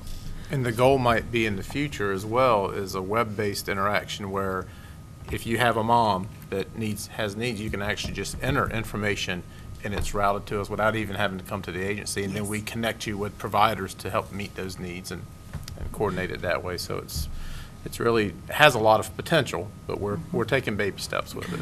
When the client comes in to, I guess whenever you're screening them to see what services they need, and you refer them to a provider, whatever service it is it generally community, private organizations that's helping them, or is it government services that you're pointing them? A lot of it is private and nonprofits. Okay. But we will link with any agency that provides any type of direct services to that population. So how many agencies or how many entities do you think you're connected with? When I first came here in 2009, there was a meeting, and there were probably about 80 providers at this meeting. So, and this was home health agencies, nonprofits, Meals on Wheels. I mean, it was the whole gamut. So there is a lot of potential community providers, I think, that could connect with this. And what happened was the process lost steam. But now we're trying to build that steam back up again and get people back on board and spend, this money would be used to help get people enrolled, trained in the system, physicians, everything from physicians to home health agencies, nursing aides, nursing homes, adult care homes, anything that can provide service to this population. $10,000 is a small price to provide additional productivity, or maybe enable somebody to continue to stay off of some type of assistance. The last quote that I heard on hearing aids, it wouldn't take but one or two of those to cover that. Right. My husband bought some recently, and they were $6,000. $6,000, yes. Yeah. Wow. Any other comments? We need to keep it. Saves us money in the long run. I And it agree also with you. builds more of a service for the community, especially the elderly. I agree, we need to keep it. Okay, we need to keep that one. What I would ask, I guess, if this sheet gets updated, the funding source for that one says NA. The funding source for that one is the county. Okay.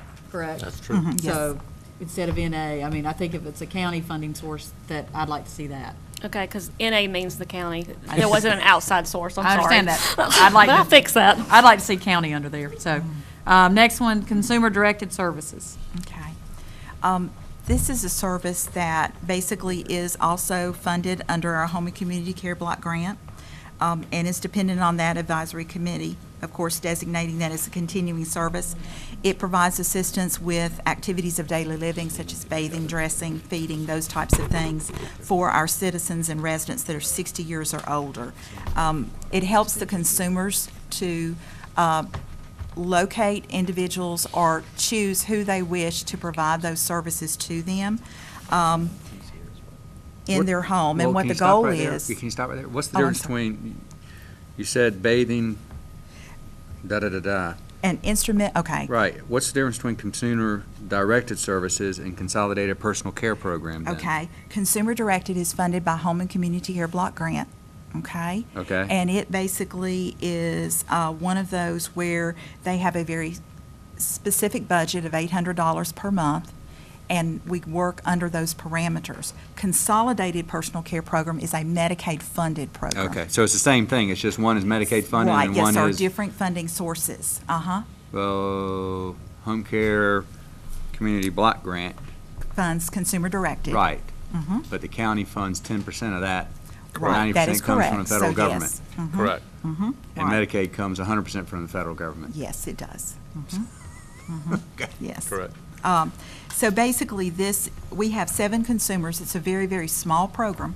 And they have a budget of $800 a month. And basically what that is to help them with is personal assistance, any other types of things. They have a care advisor or a case manager that helps them with that. And the goal of that is to eliminate the possibility of them going into nursing home placement and for them to remain in their home as long as they possibly can. So if we do 10%, it's $70 a month? Well, there is a little bit more than that as far as county is concerned because HCCBG does not cover the total cost of this program. How much do we have to pay for a person that's in a nursing home? Is it more than $70 a month? Yes, it is. Okay, thank you. Yes. I vote to keep it. But good to keep is it income, it's income related to qualify for this?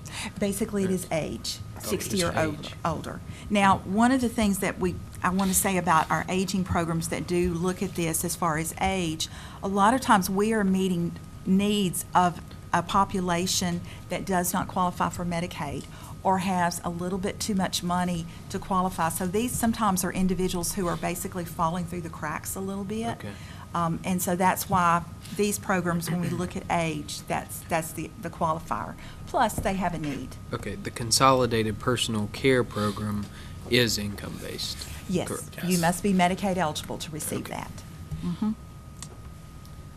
Okay, so on consumer-directed services, I'm okay keeping it $70 a month for helping people. Jay's okay, Steve? Yes. Okay.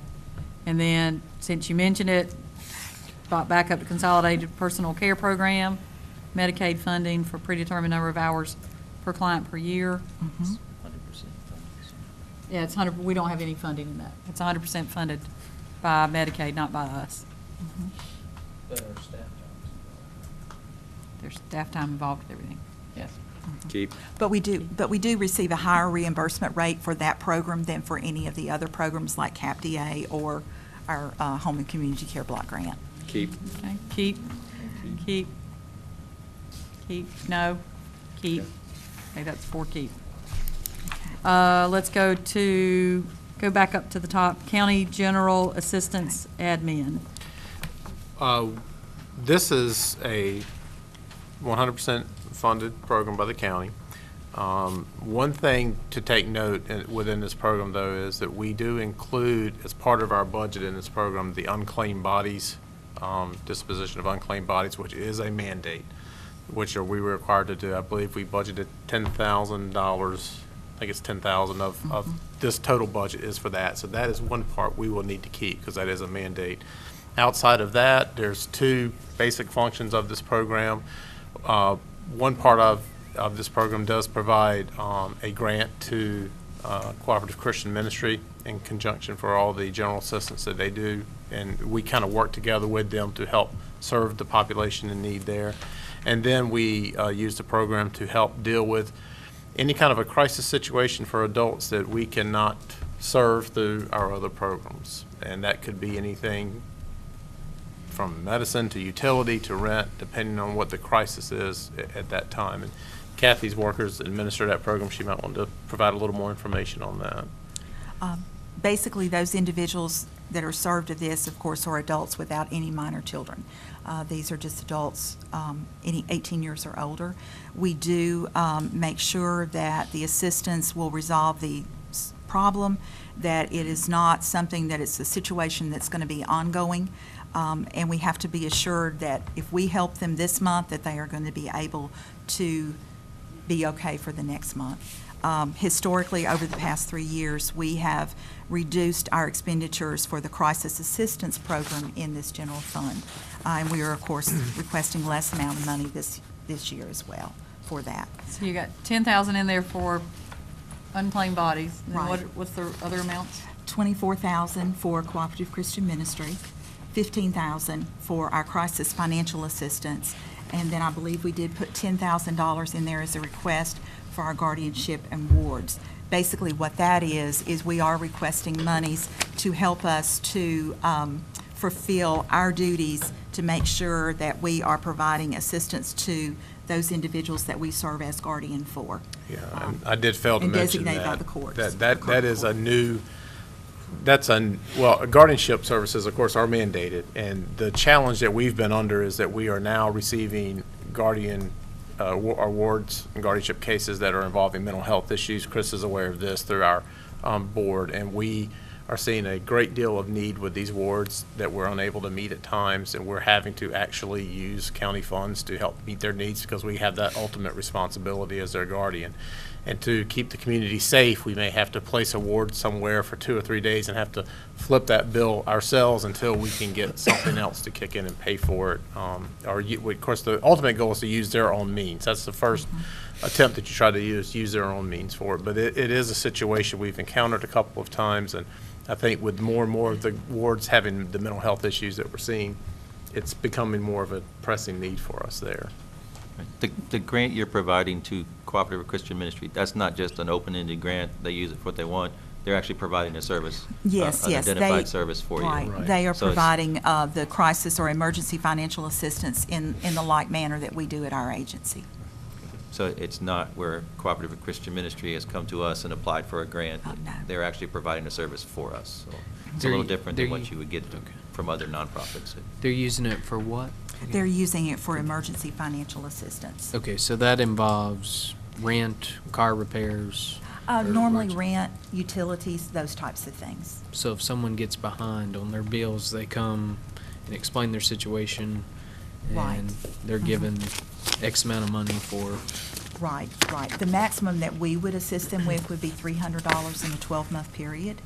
But they would have to meet certain criteria for us to make sure that they have the ability to maintain, that they have actually had a crisis beyond their control, that it was not their making, that they were in this situation. How many do you see come back to request more money, even though it may be explained that it's only a one-time help or? In the past few years, that number has declined, basically because the community has become aware of what our criteria is. Right. And so therefore, we might have someone come back 2 times within that 12-month period, but if they have already utilized all their assistance, then we are unable to assist them. Is that income-based, or is it? Yes, it is. Okay. Mhm, it is. I say only keep the 10,000 for the unclaimed bodies and 10,000 for the guardianship. Is it basically the same people come back every year? I would say that has changed a lot over the past couple years, but yes, sir, you do have repeat individuals who come back for assistance. About how many people's involved in this program? You mean as far as clients Yeah. or, I would not be able to tell you how many clients. I do know that as of to date, we have spent around $24,000 in assistance from this program. And that does include our unclaimed bodies, which have been around, I would say around 10,000. So around 14,000 is what we've distributed for the crisis financial assistance. And that was $300 per person. It could be. Normally it is, because we're looking, a lot of times when they come in to us, they do have a larger bill when they're coming to pay. And y'all will pay that too? Pardon? If they got a larger bill, y'all pay that too? No, we just pay $300. Pay If $300. they, for instance, if they owe $500, then they have to show to us that $200 has been paid before we will commit our finances or our funding. Do y'all pay direct to the power company or the? Yes, sir, we do. Yes. We do. Okay. Okay. Commissioner Burridge, what's your thoughts?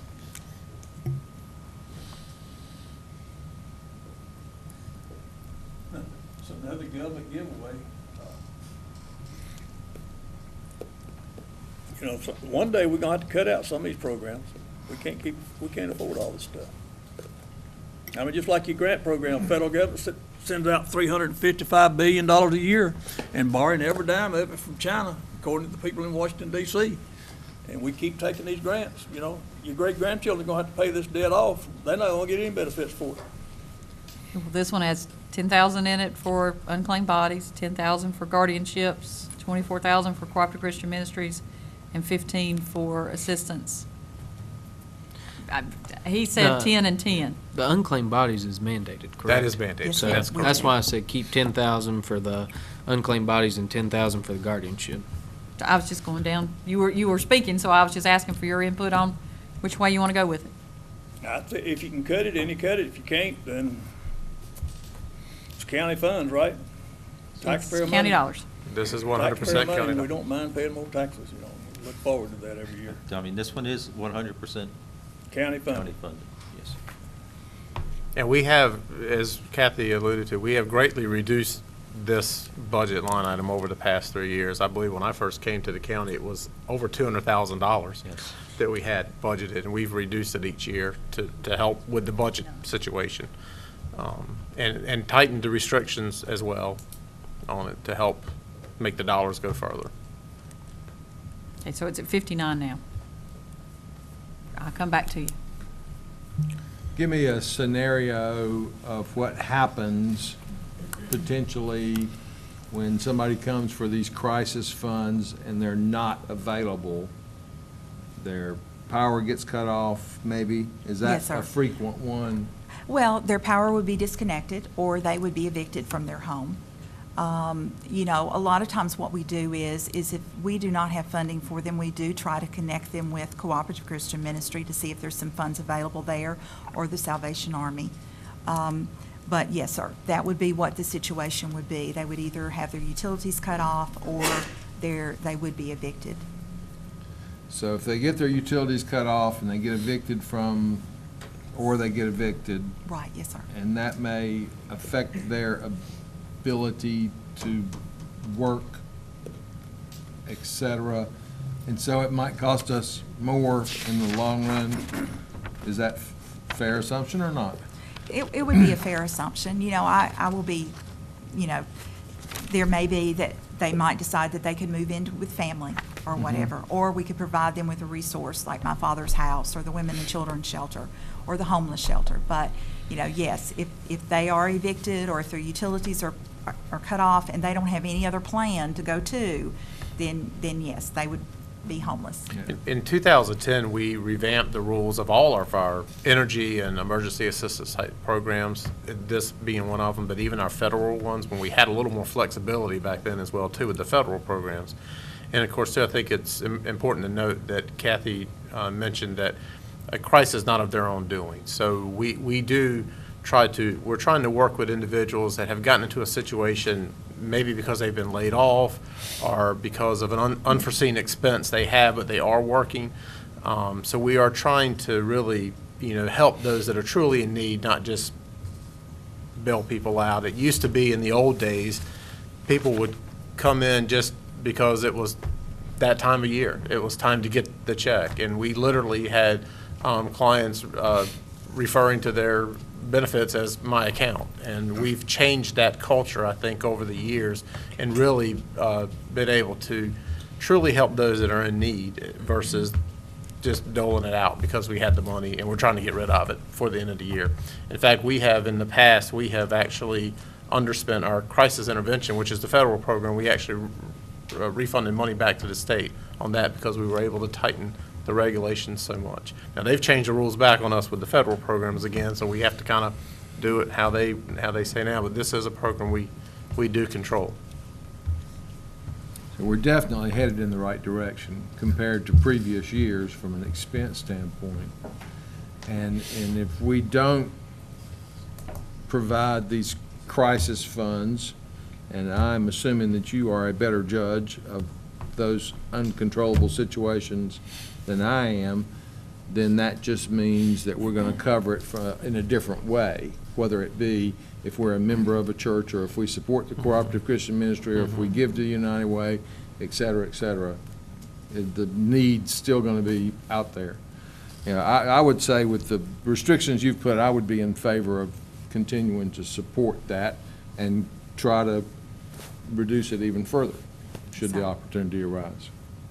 Jay? How many churches have come to you and say, we'll give you $15,000 because y'all need help in administering crisis funds? We've not had any that have come to us. How many nonprofit organizations in Cabarrus County have come to you and say, hey, you know what? Y'all are doing a good job taking the heat off our backs. Here's $15,000. We've not had any, but we do know that there are churches in our community that have helped us if we've had an individual to refer. I understand. Mm-hmm. Keep it, is what I say. Keep it. Commissioner Burge? Okay. Family Caregiver Support Program. Should be the last one on this page, I believe. Okay. All right. First one on the second page. We got the hard copy. This basically, Go ahead. This program is funded under a grant that we receive. And basically what it is, it's there to support caregivers in the home that have taken on the job of taking care of individuals that are 60 years of older in our community. We provide them with information and training and those types of things to try to help them to deal with the task of caregiving. We do what we call caregiver camps, 2 of those a year. Annually, we just finished one last week, I apologize. We also provide a powerful tools workshop as an educational type of thing, and also provide some short-term respite as a part of that, so these caregivers can go to these camps and to these educational types of things. Basically, we probably have had around, over the past year for our caregiver camps, we've had about 75 participants. We probably have about 100 to 125 caregivers that we are kind of in contact with, that contact us for guidance and counseling and support as we go along for this program. So it is something that is funded partially by monies that we get through this support grant. Of course, there is, staff time and those types of things involved in that. Okay, is there a county match for what we give as staff time? I do not believe there is a county match with this one, with this grant. Okay, who wants to start? Chris? And you may have said this, and forgive me if you did. Is this income related? It is age related. Age related. Okay. Age related. 60 or old, you're either 60 or age of older, or also you could be taking care of someone also who has mental retardation or related developmental disease if they're over 60. But this is age-based. These are federal funds? Yes. Older American Act, federal. Older Americans Act. Again, what we have in it is some staff time. Yes. Okay. We just receive an allocation, What's basically. the amount of funds that y'all get for this program? Let's see. I need to look at that. There you go. We received this past year $48,102 in revenue. How many people did that help? It basically, we have average around 75 participants in our caregiver camp, around 30 for powerful tools. So overall, anywhere from, I would say, counting the caregivers that call us, I would say around 225, 250. How much did COG keep of that money? How much did they skim off the top? I would have to look at my grant, but I'm not, I don't have those numbers. I can provide them for you, but. We get, what'd you say we get? We got 48,100. 48,000. It's just an allocated revenue that we get to provide Commissioner that Burge? service. Well, it's helping senior citizens, I guess. Yes, okay, that's what I just wanted. Commissioner Morris? Yes, I'm in favor of it. I'm not. I think that they, because it's providing information to the caregivers who are already in the system. They should have that information available to them. And I have a hard time with pass-throughs with COG. I think Commissioner MEASMER, you nodded yes. Is that all they're providing is information? They're not doing anything but providing information? They're providing information, connection to resources, and also the caregiver camps and those types of things, and educational kinds of things. Yes, sir. That's it. It's a prescribed service through the grant, Yes. basically. Some politician thought up, I guess. Okay. That would be 4 of us to continue that. Information and assistance. Okay. This is basically received under the Home and Community Care Block Grant. It is something that they have in place for individuals who are 60 years of older, and this is connecting them with aging resources and information within the community. It also, of course, is something else that we do as far as outreach to churches and agencies and other organizations. It is a service that we have tried to come in and connect with our intake service that is already a part of Human Services, but this was a program that was offered with the Department of Aging, and now, of course, it is with us. It does serve individuals that are 60 or over. And one thing that just might be fair to note with Home and Care Community Block Grant, again, these are actually services that the Home and Care Community Block Grant Advisory Committee determine what gets funded for our county. And those funds are then provided to the agency to provide that service, and we do have a 10% match in that. Therefore, you know, from a saving standpoint, I don't, you know that you really see a lot of that. And this is one service actually that is pretty much funds the staff time that was dedicated to it as well. Keep. Keep. Keep. Okay. Oasis Equipment and Supplies. Okay, all right. This was a program that basically was set up under the Department of Aging. I do believe that it began as a grant program to provide personal care supplies for individuals that needed those, that were 60 or over in the home. Personal care supplies include briefs, bed pads, and gloves for the consumers or caregivers. And it helps just to supplement their needs of purchasing a larger supply of that. It is, at this point, we also are taking donated medical equipment as well, but there's no cost incurred in that, just we are storing that. Right now, we do have 10 clients that are receiving these personal care items, and there were, of course, these are usually folks who are not covered under Medicaid, and of course, these personal care supply products are not Medicare services covered.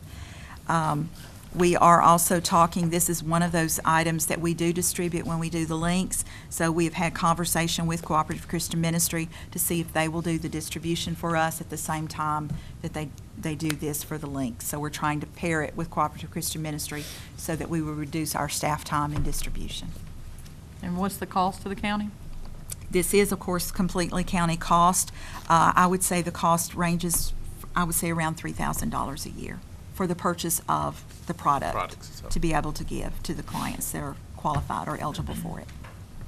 So $3,000 a year is the budget impact? Yes. Okay. Commissioner Measmer says no. Commissioner Burridge says no. Commissioner Morris? I say no. Oh, there you go. It's a no. There's 3 no's. Okay. 4 no's. Okay. Okay. Senior Community Service Employment Program, Title V. Okay. This is a program that is funded under the Department of Labor. It provides training and job placement for low-income individuals that are 55 years of age or older. They have to be at 125% of the poverty level.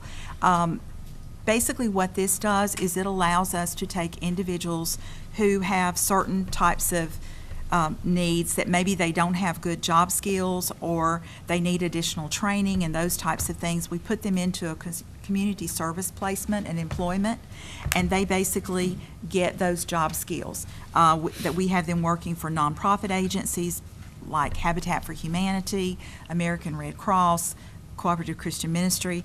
They help to provide these agencies with a experienced and reliable employee once they are trained. We even have some of our Title V folks working at our agency at Human Services as well. It's also been a program that has really been very helpful to move those adults, once they're on our program, into what we call unsubsidized employment, meaning that they then move from us to other agencies such as the Transportation Department, Active Living and Parks. They're able to secure full-time employment or at least part-time employment somewhere else once they have benefited from what we're able to offer them under the Title V program. At this point, we are serving 15 older adults in this program. How much does it cost? At this point in time, it is grant money, so that money is coming into us, and we do not. There's very little. Very county, little money. If any county funds on this, it's Get 15 people out of the homes and keep their minds sharp, hopefully, in regards to some sort of work. I say keep it. How much grant money then? Okay. Revenue. this program. Here we go. Here's the revenue. The Anticipated to have this year 7,800 as far as revenue is concerned. that right here. And, excuse me, Yeah. that's more, 128,186. This is a program that was serving as many, I think there was almost 40 slots at one point, but the revenue's been reduced. So we've reduced the slots, so there's, to keep it within the grant. So pretty much this is funded by outside sources. And it is a very positive program for the seniors. Is the employer been paid to train them? Yes. Yes, they basically work as an employee and where they're at. And How much does the employer get to train them? Basically, the employer pays us.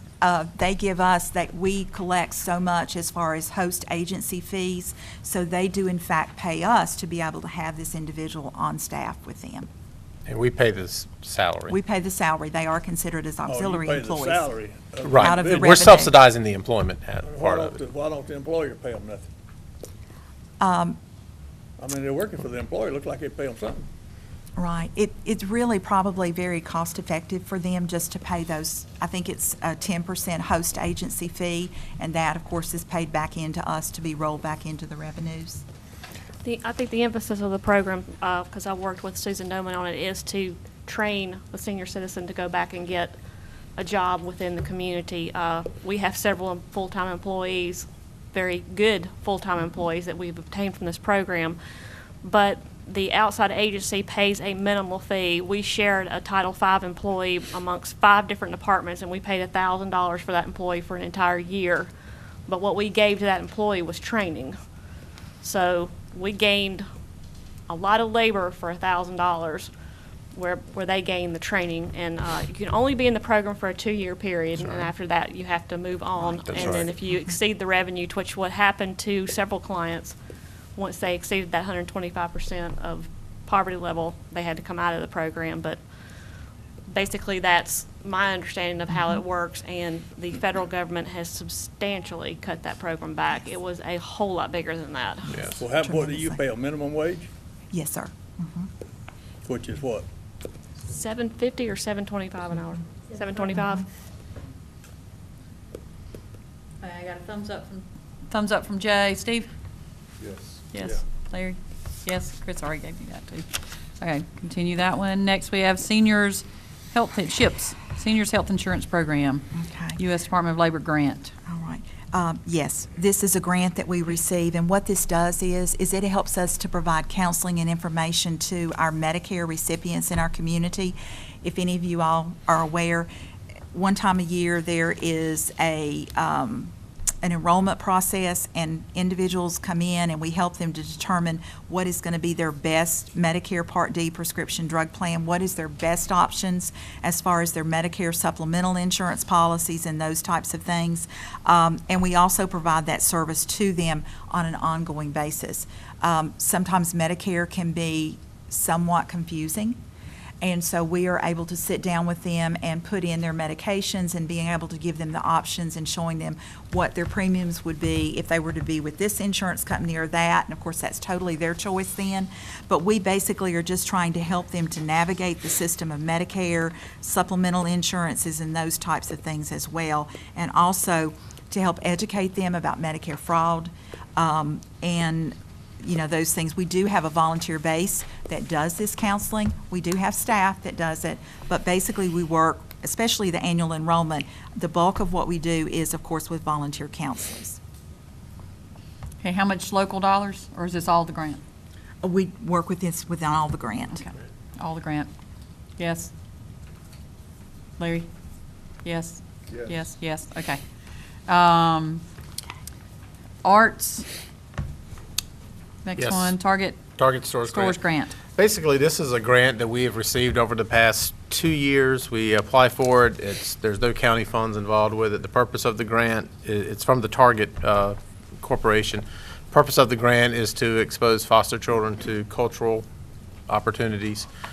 We've gotten $2,000 the last 2 years and used those funds to take them to museums, the theater, field trips, those kind of things for cultural opportunities. So there's again, I take it back, there is staff time when you do those activities. So that's the cost we would have. But the actual activities themselves are funded by the grant. And again, this is something we have to apply for anyway. We have not applied, we don't know that we would apply for it next year or not at this point. Okay, I say go with If it's a grant from Target, yes, yes, yes, yes, yes, yes. Send Yeah. Target a Okay. thank you note. There you go. We do. Community Care Plan of Southern Piedmont. I'm going to bring Ms. Baker up for this one, for the next two. I'll talk a little bit about CCP and what our role is. Well, the Community Care Plan is a program that allows indigent individuals who don't qualify for Medicaid to get health care. Our role at DSS is to enroll individuals into this program after my staff has determined they're not eligible for Medicaid. The staff time that is devoted to this program is currently paid for by contract, so there is really no cost to the county except equipment, because my staff we submit a bill to the Southern Piedmont Community Care Group, and they reimburse us. But when the clients go through this program, the doctors, CMC Northeast, and we have probably 35 local providers who accept these clients as charity clients. They get a pink card. It's their insurance card, if you will, and pretty much their medicines, their labs, anything they need, as long as they go to a provider in Cabarrus County, is covered. It's donated services. So right now, there's no cost. You're only screening and qualifying. We correct? are, and we're enrolling them. You used to provide 100,000 to the program itself, and then we cut it to 50, and then last year we did not fund it at all. So it's only. Sorry. We have no county funds in it. That's correct. I think you're mandated to do the certification. No, Or they for pay- this, they pay us. you, We yeah, so- negotiated at the point in time we lost their funding. I went to them because the providers in the community felt it's a need, and we went to them and said, if you will pay us staff time, we will continue the service, which they did. We're not paying anything except the use of our computers. I say keep, we're not paying anything. Where did the funds come from? The Southern Piedmont Community Care Plan is Where do they get providing their that. money from? They are a nonprofit, so they get their money from various organizations, including CMC Northeast. Okay. Okay. Might as well keep it. I mean, we already cut $100,000 out of it last time, so we don't have any money in it. So far, we've saved 3,000 out of Keep going. 200 million. Bad. There you go. Spay neuter. So the very last thing says that they're recommending terminate it, the board? Yes. For I spay recommend neuter, terminate it too. says. I recommend it terminate too. I don't need to hear if they're going to, if the board says terminate, then I'll take their advice. I agree. I agree. Do we provide funding for this? Yes. We do provide funding. We get reimbursement every year based on what's available to us.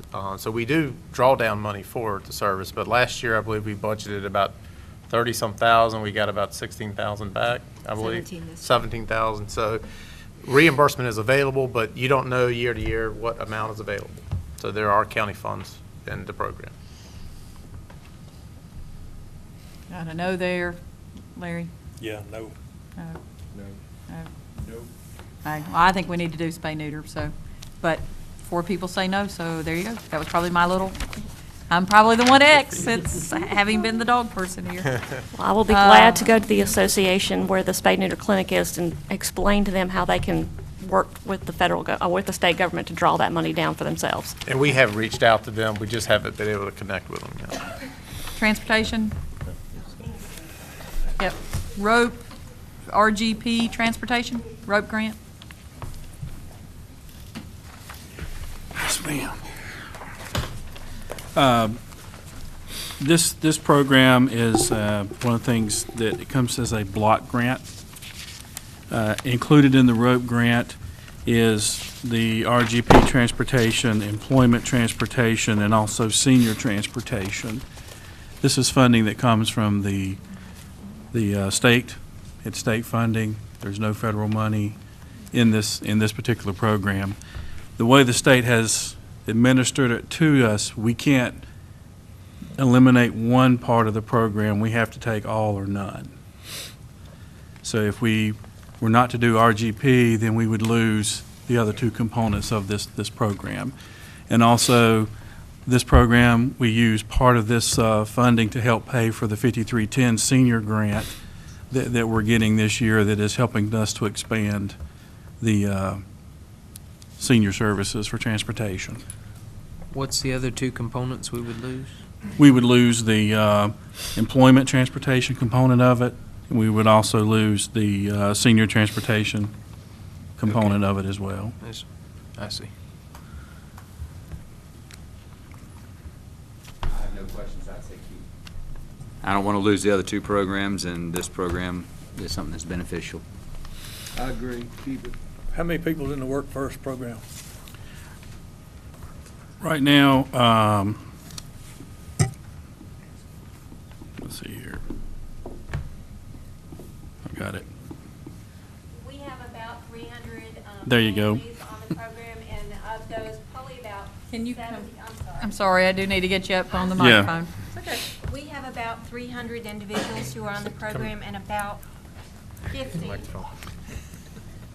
50 are probably participating actively in the program as far as being employed or needing employment. How much is the total grant? The total grant right now is $210,781. That's all state funds? That's all state funds, yes. And that goes for all three Yes, sir. components? Yes, sir. So there's no way to separate that out? No, sir. I say keep it. If there's no way to separate it, then I say keep it. You ought to keep them people working. Okay. And the last we have is Links Transportation. Is that And- part of that? Yes, well, actually, that is the transportation component. That's the jobs program that we utilize for the Cabarrus workshop individuals. We have established a number of routes that go out into the specific areas where these individuals live, and we're picking those up, individuals up, and we're transporting them over to the rehab facility where they're doing work and they're getting paid. I believe one of the clients came and spoke to the commissioners not too long ago about the money that he receives and how he likes to stack the dollar bills up when he counts his money at home. This is a very beneficial program, and we've expanded this program this year to include more individuals going to jobs. So it's been a very successful program for us altogether. How many of the clients using this service are going to the rehab facility to work? We are currently taking about, that's RGP. It's in here. Oh, right here, I'm sorry, the other sheet. We have about 33 clients that are currently using this program to go to work at the Voc Rehab Facility. Okay, and then are there any, is it strictly for that? Oh, no, there are other individuals for, this also includes the communities of Midland, Mount Pleasant, Harrisburg. We're transporting individuals to the job sites over at Concord Mills. We're transporting people to jobs over there as well. So this serves the whole county. And that's much more than 33 people? That's right, yeah. Total trips last year, we did 21,503 total operational trips throughout the whole community. I would say I would be in favor of getting rid of that program, however, using county funds to transport the 33 people who are going to the rehabilitation work site. Don't that $1 fare pay for the program? No, sir.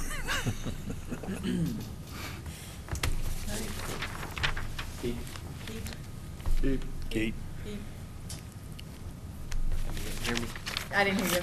Part no, part Sorry, I didn't Yes. have my mic on. Yes and no. I said yes for the 33 individuals that are going to the rehab work site, and no for the rest, for the other 20-some odd thousand. Okay. Yep. We got 4 keeps, so we're a keep. Can I just say something here? That 33 is not coming out of 21,000. It's almost 12,000 trips for those folks. Out of the 21,500 some, over 12,500 are for those folks at the CBO. It's 33 clients, but they're going 5 days a week, 50 weeks a year. Okay, now we're going back to county departments. So if you're looking on your iPad, it's page 92. I'm sorry, page 93. Yeah, the arena. Frank's not here, he's out of town. If you want to, yeah, we can talk about it tonight or bring it to the next work session if you want to do that. I'm We okay have the with it. arena. Do you want to talk about the arena tonight? Do you want to wait until Frank's here? Personally, I can't understand how we'd get rid of the arena at this point in time. Don't it pay for itself? I mean, No, sir. no, sir. I would say keep. I can't understand what we would do with it. It's used a lot, so I'd say keep. You said keep? I say keep. You You said couldn't keep. sell it no way, Keep. you'd have to give it away if you got rid There of it. you go. Okay, that's a keeper. Don't tell Frank that. Youth council's the next Long one up. discussion. Youth council's next one up. There you go. Sorry, I didn't know who was coming up. The Youth Council, we inherited that from Cooperative Extension, I guess about a year ago. We've attempted to build up the number of students on it and get it fully staffed up. The students have made some goals of getting chartered, attending different events throughout the year. Some of those events require chaperoning, which has been a little bit difficult for the planning department. That's not a function that we had done in our past. So we've had to learn a little bit about that for youth protection purposes. But the kids are meeting regularly. Chris may be able to help talk about what all they've been doing, but that's kind of where they are. They would like to move forward with the charter, and they've been attending events to move in that direction. Of course, I say keep. What's the cost I of the thought you program? might have been that egg. Yeah. What's It's That's a long my, shot. My long We have $1,000 projected in the budget, and that's mainly to cover the travel expenses of staff that are attending with these children. I don't think any of that's been used, has it?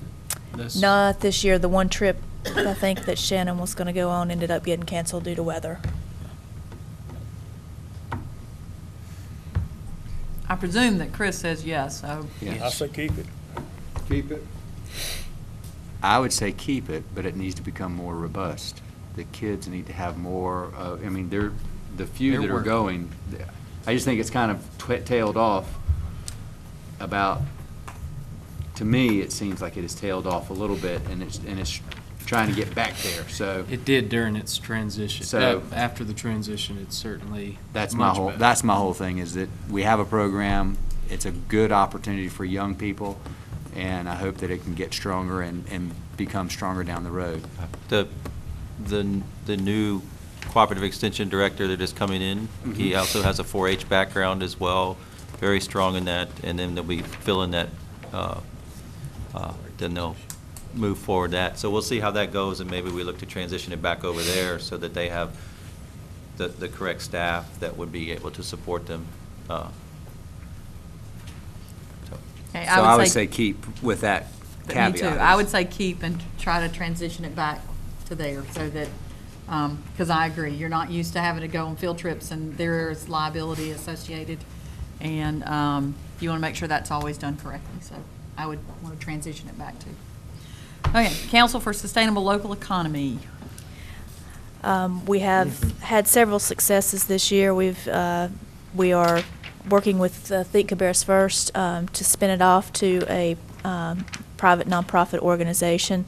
They have been meeting regularly, and we're giving them technical assistance in order to spin that off, which was the intent of that program really to begin with. Jerry Weichel is here. He's the chair of the committee if you would like to hear from him.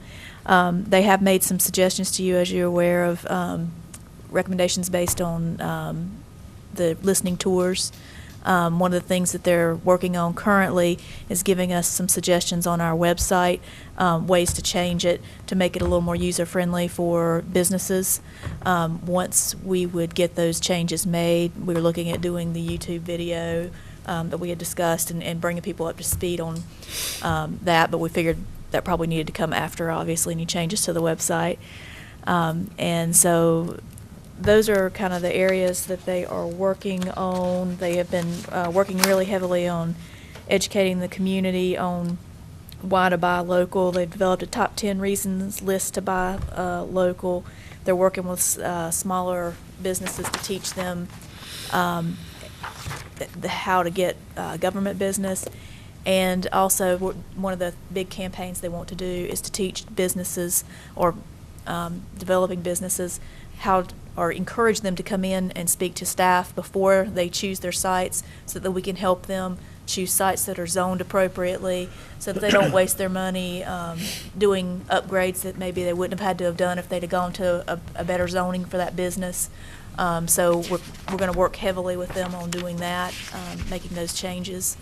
And again, Mr. Weichels here if you have any questions. Of the $10,004 in funds, does that mean net $5,000 from the county?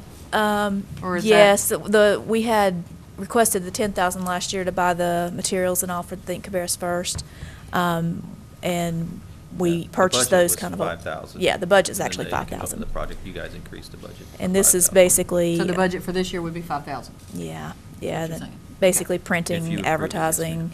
That's what I mean. Yeah. Okay, that's what we're looking at, is $5,000 for the Right. budget, so. Keep. Steve? I think it's a good program. Yeah, I have some concerns about duplication of efforts between some of the initiatives that the Economic Development Corporation is looking at that I think was talked about in last year's budget that's going in place, as well as some of the programs that the Chamber offers as well. And I don't want us to be in a situation of duplicating those things. I'm not sure that for $5,000, whether that adequately funds the efforts of a vibrant buy local campaign. Think Cabarrus First, I'm somewhat familiar with, but as a local business person, I've never been approached to participate in that program. So I have,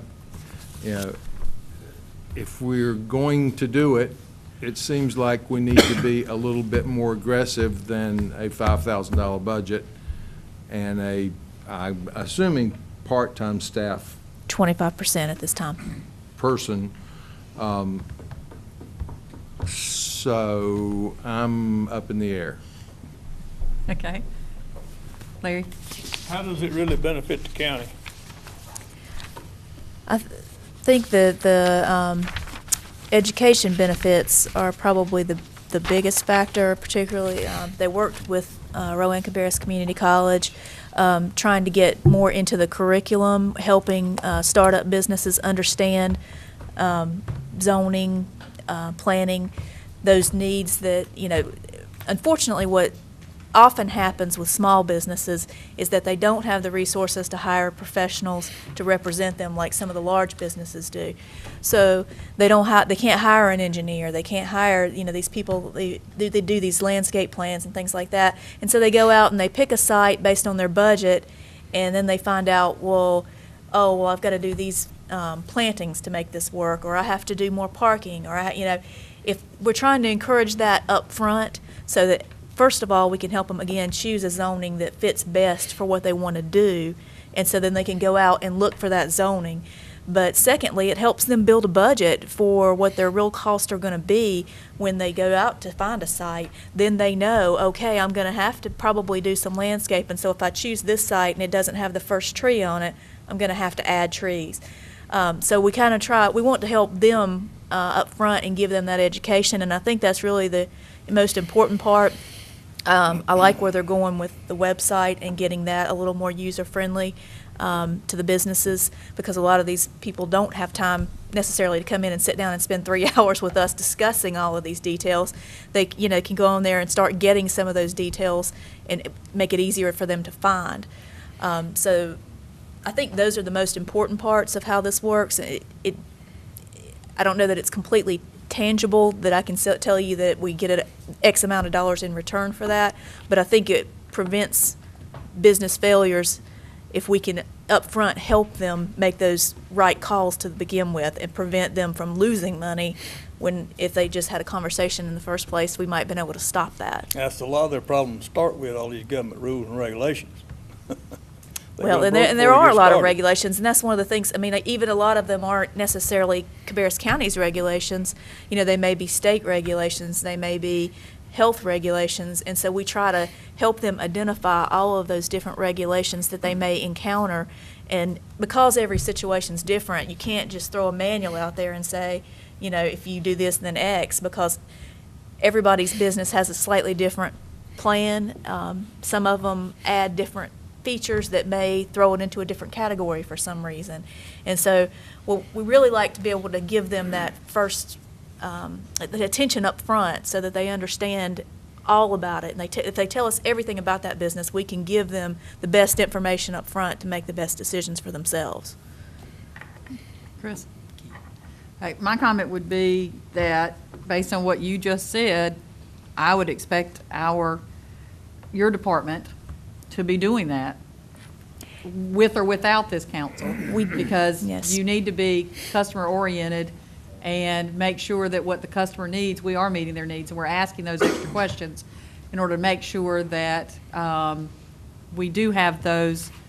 So no different than Department of Social Services talking about having that database so that everybody can go to there and get help. We should be doing that and be proactive on the county level too, with or without Absolutely. this particular council. And that is our goal. And I'm sure it is. So with that in mind, if that's the main focus of it, then I would expect staff would be doing that.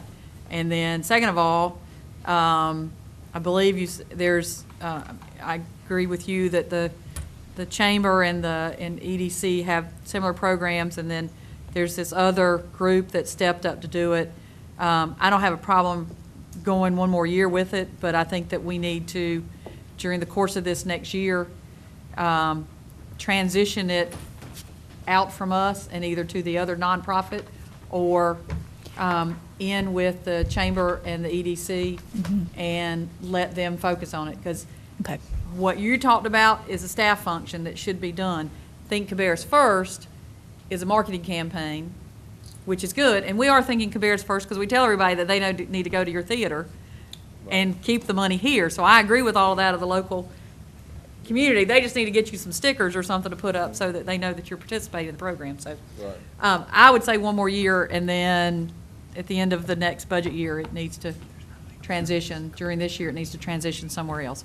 Let me go back. Chris, you said yes? It's already in the budget, isn't it? We're talking about the new budget. Yeah, talking about the fees. We're talking about for next year's budget. Do you want to leave it in there for next year's budget, or do you want to take it out for next year's budget? I'd say take it out. Okay. Steve? I agree with you. Begin a transition process. I'm okay with one more year. Okay. Keep. So we got to keep, transition out. So that means keep for a year. Towards transition. Okay. Okay, let's see, where am I now? Weatherization, heating and air placement program, housing and home improvements. Okay, we've talked a good bit about weatherization recently with the application approval. The way that it's represented up there, the costs are a little bit skewed. The heating and air repair and replacement program is fully covered by the grant. We do have staff time in it for taking applications, but the county doesn't put any hard cost into that program. The weatherization, we have staff for that. The grant reimburses a portion of that. It varies obviously year to year how much is being reimbursed based on how much money we're getting and how many units we're producing. We have not gotten an estimate for this year, but I expect that it will probably be somewhere around the $120,000 range, which will be approximately 15 units. The heating and air, the housing and home improvement program is the one that is an HCCBG funded program, and it provides the wheelchair ramps and grab bars and floor repairs, some small appliance purchases, HVAC and plumbing repairs, things like that, things that are needed to keep people in their homes. The only qualification for that is that you have to be over 60. We do, as program rule asks for contributions back into the program if they're over a certain income. And we have seen contributions go back up for the first time in several years, so that is good. One thing to follow up a little bit more, Kathy and Ben talked about the housing or the home or HCCBG grant. That grant is actually about 45% federal and 55% state. North Carolina is the only state in the union that has an HCCBG grant, and the reason that they did that is there were multiple federal funding streams that were coming in and causing great confusion about how to process that. So they had gotten permission to collect all of that into one aging grant, and then they add their state money to it, and it's dispersed in that manner. So that is a little more than half state dollars.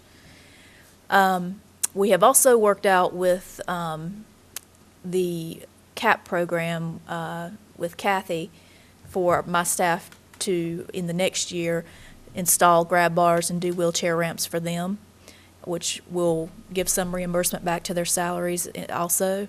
It will also save cost in that program. We think we can do it a little cheaper than the contractors that she's been using. So that's also something that we're working on with them. And of course, we have a lot of experience with grab bars and wheelchair ramps and such because we've been doing it for years. So it's just different funding streams for that, but we could save some money by doing it internally. Okay, so these repairs, are we doing them ourselves, or are we contracting with?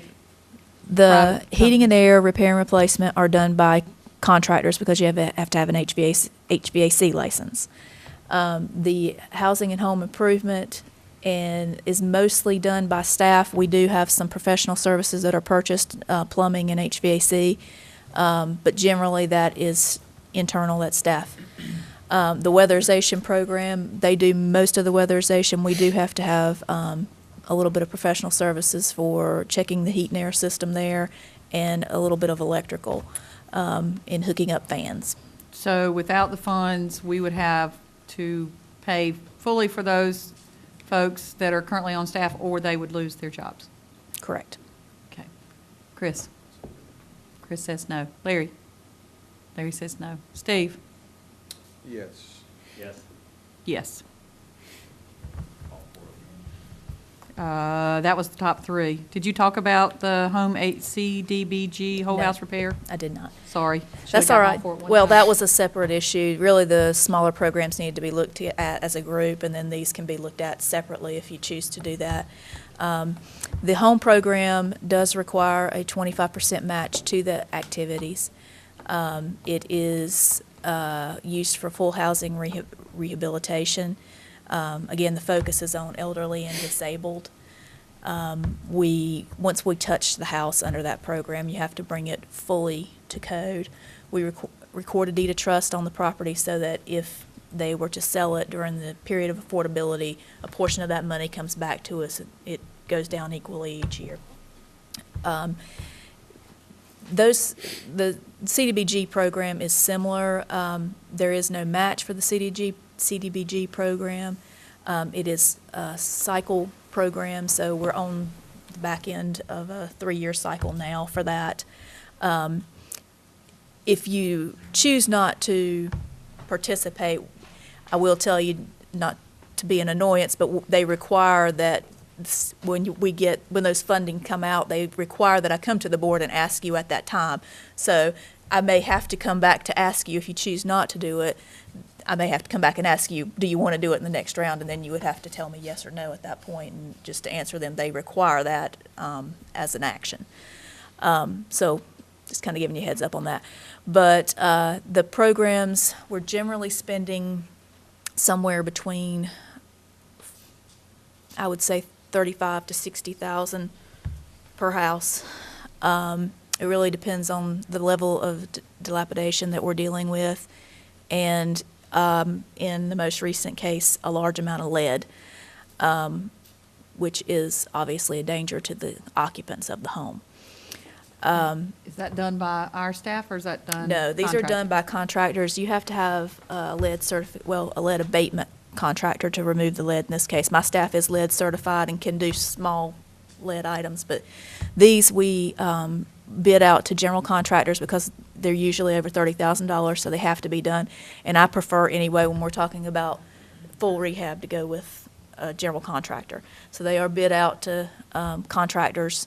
We take the lowest bid unless there's something wrong with that, and that's extremely rare event that something would be not, that you would not take the lowest bid.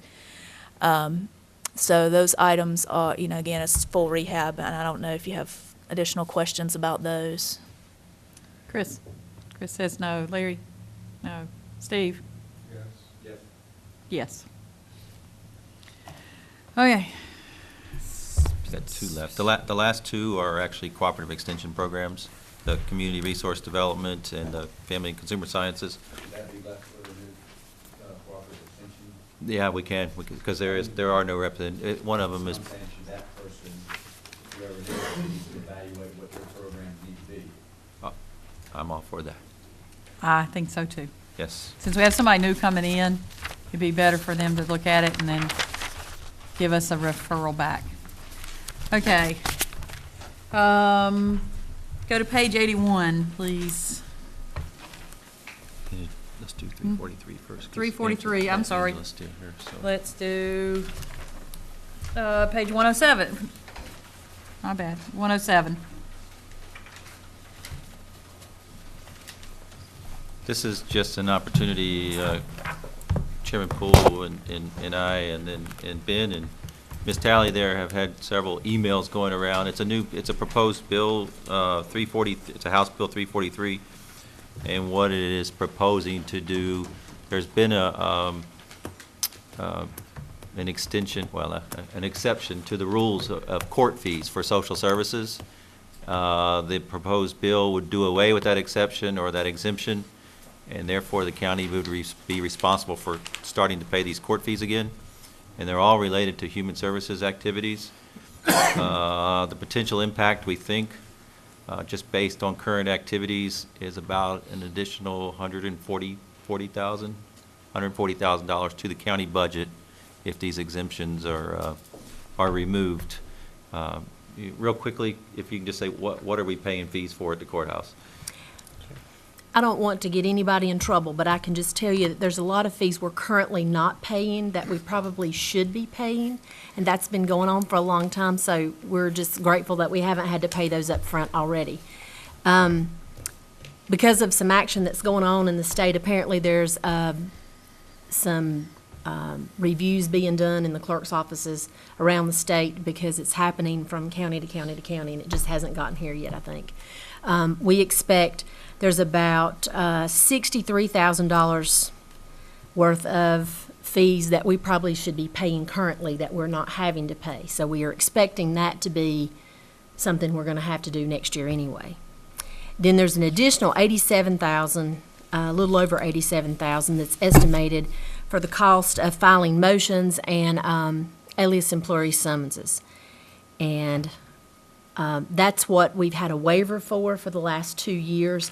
AOC got this passed in the budget in 2011, right near the end of right before the budget passed. It was put in and cost went up tremendously, and nobody knew about it until it was already passed, and they went back and got a waiver for child support. So we've had this waiver, learned that it expires this year on June the 30th. So the state office has proposed asked the Department of Health and Human Services to support fighting this bill, that we have to pay the cost and that we have to pay them all up front in advance. They're not getting any support. The Child Support Office is not getting any support from the state office, and they think that's probably because of political reasons, budget reasons, so forth. So it looks like at this point we have a House bill and a Senate bill that are identical. Both of the sponsors are former clerk of courts. Not sure exactly where what their purpose in it is, other than it's a revenue issue. If we just take our county alone, about our estimated $1,600 is what we estimate our cost to be next year for filing fees. 66% of that's reimbursable from the federal government, which is $99,396 that the county will get back. But that puts that $99,000 in the state's general fund, basically. So our cost, the county's cost, is basically 34% of that total. The other impact that I see is that it's going to be horrendous cost to the county for just staffing it. There's going to have to be checks written. There's got to be bills done to get the checks written. It's going to impact my staff slowing down their process in order to be able to file, if we have to file everything with an advanced cost. Because we'll have to apply for the check 1 week, we get the check back the next week, and then we file it. So not all of these actions happen once a month. They happen every day, every week, every month. So we're talking about a total of over 4,000 actions that we file in the process of a year. And those been about 373 a month. So we're talking about those being checks being written individually for some of those. There will be a few of them that can be lumped together, but you're still talking about check cost and then staff costing to process that. Okay. I'm going to go straight to somebody that's in the courthouse all the time. I say they pay it. Okay. I mean, and the reason why is this, is that if we're asking the legislature to stop people from nonprofits from paying child sales tax, how can we then say, well, we're different, we need to be treated differently? I think that it's our responsibility that it's level the playing field. And in regards to the paying the checks every time, I understand what you're saying, and I understand that's how my office does it. But at the same time, I think there should be a way that in going to the clerk, that we pay it on a monthly basis at the end of the month, is that all the motions filed, because they have a running tally of that, and they can generate, okay, this is April, for March, the bill comes to X, and we get it paid once at a time. That is a hurdle that needs to be overcome, but my client's got to pay it. Why is the county different? And also, there is an opportunity in the filing of child support cases, or any cases, is that in certain cases, costs can be taxed against the person they're having to file the action against. So that could be part of the collection process. For instance, if I were to file an action for child support, I can, if my client is not able to afford my services in the discretion of the court can award attorney's fees and filing fees to be assessed against the defendant. And it's a case-by-case basis.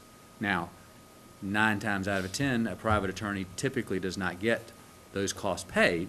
But in the case of the Department of Social Services, especially when as many times as they work their fannies off, trying to get people to come in and trying to get them to agree to an order without having to go to court, I would be hard-pressed that the court wouldn't assess those as costs. And I think it's just a matter of part of the action. So it actually is going to get paid eventually by the non-custodial parent. So I would say, I think that if the state's going to tell the counties to pay this, the state also should have the guts to tell the nonprofits, you got to pay a sales tax. But they're not going to have that guts because they stay outside of the counties. I think our biggest opposition to this as a local office and speaking to other offices around the state is the impact that it has on us paying advance costs. We are fortunate in this county that the clerks have had the option up to this year or up to this coming year to choose to let us do monthly payment. And that's worked very well for us. We have a very good relationship with the clerk's office, and we don't have a problem with that. They send the bill, we cut a check the next week. Our our biggest issue with it is having to pay it in advance and not being able to bill it monthly. And like I said, I don't know what these two clerks, what's on their agenda with all this being advanced. But I would like to ask the commission if you would contact your association and support doing this monthly. I think the cost thing is going to be a given. I think The that's cost going is to going come to across come the from board. county, we're going to have to pay county dollars to increase the cost, okay? Mm-hmm. We So- do have a meeting, That's the thing about it is, yes, the county, I think the county's gonna have to pay it anyway. I think the counties ought to, our association ought to support billing on a monthly basis. But at the same time, whatever county's policy is, I think our county policy should be the people that prevail, which would be I don't know of a time that that DSS hasn't prevailed in child support, that the defendant had to pay those costs back. And that could be part of their arrears. And it can be collected. anybody else have comments? Wednesday, there is an association meeting that Mike and Pam and I are going to go to up in Ashboro, so we can bring it up there. Do you think that it would be good for us to do a letter saying, Yes. because this says you have to advance the payment, so should we, as a board, send a letter stating that we would, as far as this, with our delegate, and whoever else we deem appropriate, that we would like the language of this changed to where we could pay, we would have an option of paying on a monthly basis? I think that letter needs to be addressed to Speaker Berger and, right, Senator Berger and Speaker Tillis. It's copied to each one of our legislators saying that it needs to be paid on a monthly basis. Might want to get you senators, How about too. if we'll, yeah, Senator Hartzell, what, I'll tell you, if it's okay, what we'll do is, I'll get Mike to draft a letter, we'll make sure everybody looks at it. If you're good with it, then we can sign it and send it on and do that. And then we'll mention it Wednesday with the association, that we'd like for the association to come out and say, we'd like the flexibility of paying monthly because of the mechanics behind it. Is that all right with everybody? Okay. Do we have, where'd you go? Do we need to take a break? In about 5 minutes. 5 minutes. Oh, we can change Do you want the Okay, House bill, do you we'll want try. the Senate bill number for that as well? We've got it. Okay, because the House bill number is Oh. 343 and the Senate bill number is 385. Sorry, I thought we had it in, I think we have it in our packet. Yeah. Thank you. Thank you. Are we going to talk about the airport? Yes. I will tell you, I support the airport, regional airport, number one. And number two is somebody needs to educate me as to why Concord should not be part of it. Because if it's an airport, if it's a regional airport authority, to me, if we're going to be asked to be part of it, Concord needs to be in it. Concord Airport needs to be in it, or Yes. Cabarrus County needs to have a seat on the regional authority? We need to have a seat on the regional authority. And if we have a seat on the regional authority, why should Concord Airport be excluded from the authority? It was. Well, the idea right now is, I can tell you that Lincoln County, Union County, and Gaston County, Megan, did you make copies of their proclamation that you got from Gaston County? Okay, we're running up against time where they're gonna have to change so that's why I'm trying to talk a little faster. Those counties have passed a proclamation stating, thank you very much, whereas the Charlotte Airport is a significant component in Gaston County's economic development program, and whereas proposed Charlotte Regional Airport Authority legislation would provide for an appointment from Gaston County, the Regional Airport Authority Board, and whereas an appointment to the Authority Board would give Gaston County a voice in the future development of the airport, would benefit Gaston County's economic development program. Now be it resolved that they hereby request that their delegation to the North Carolina General Assembly support Senate Bill 81 to create the Charlotte Regional Airport Authority. Thought there was something on there about having a seat on it. I guess not. Question is, do we want to support the legislation? And the emails I've gotten is pretty much saying, which is not a given, but it's a general thought, if we don't do something, then whenever the seats are designated on that authority, we won't have a seat. So if there's an airport authority, I think Cabarrus County should have a seat on it. If there's not an airport authority, it won't really matter. So what I wanted to know is, do we want to have a seat on there? Do we want to do some kind of resolution? Are you telling me we're out of time? On a long discussion, probably. Okay, let's take 2-minute break while they change the tape or something.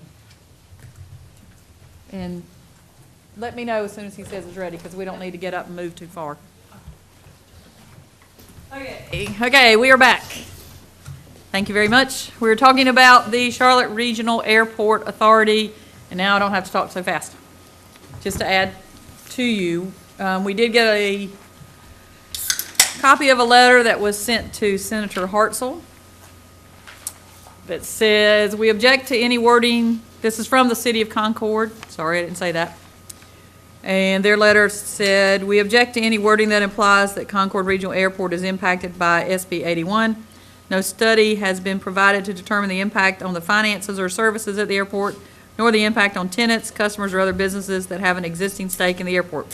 While this might not be the intent of those who drafted the bill, we do not know what will happen when this authority is appointed and they start deciding what their mission should be. No discussions have taken place with the City of Concord representatives or other Cabarrus County local governments about SB 81.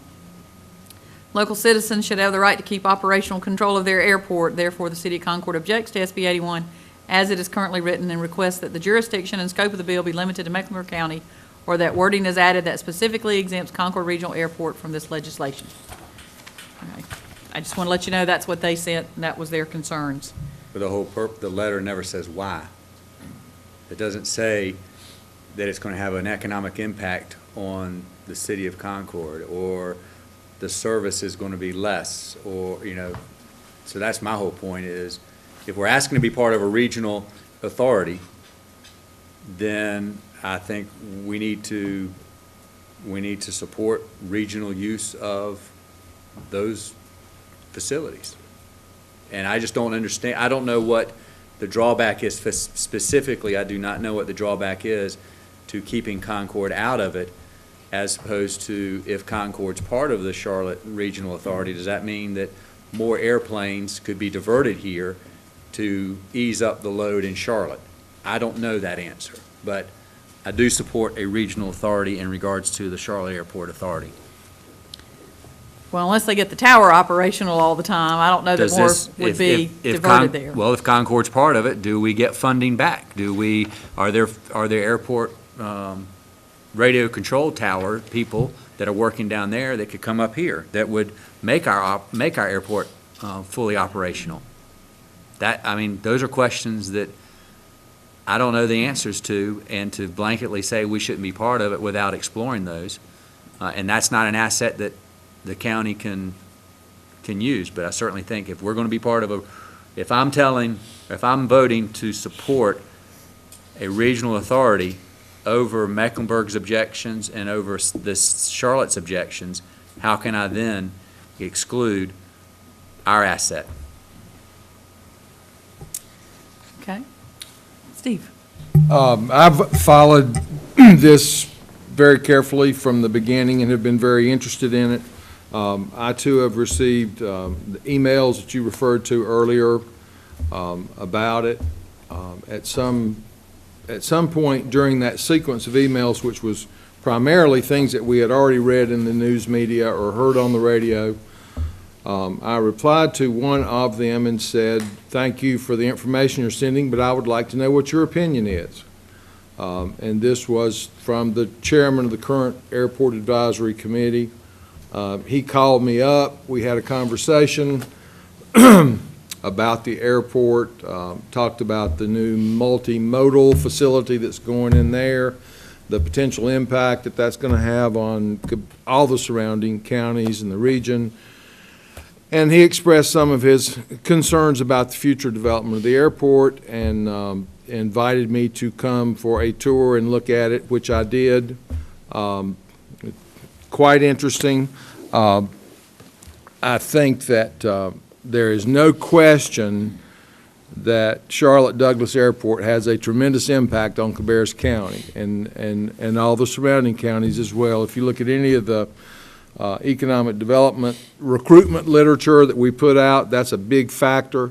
The number of direct flights in and outs is a very strong consideration of business and industry that's considering locating here. I certainly, all of this has happened under the control of the city of Charlotte for all these years.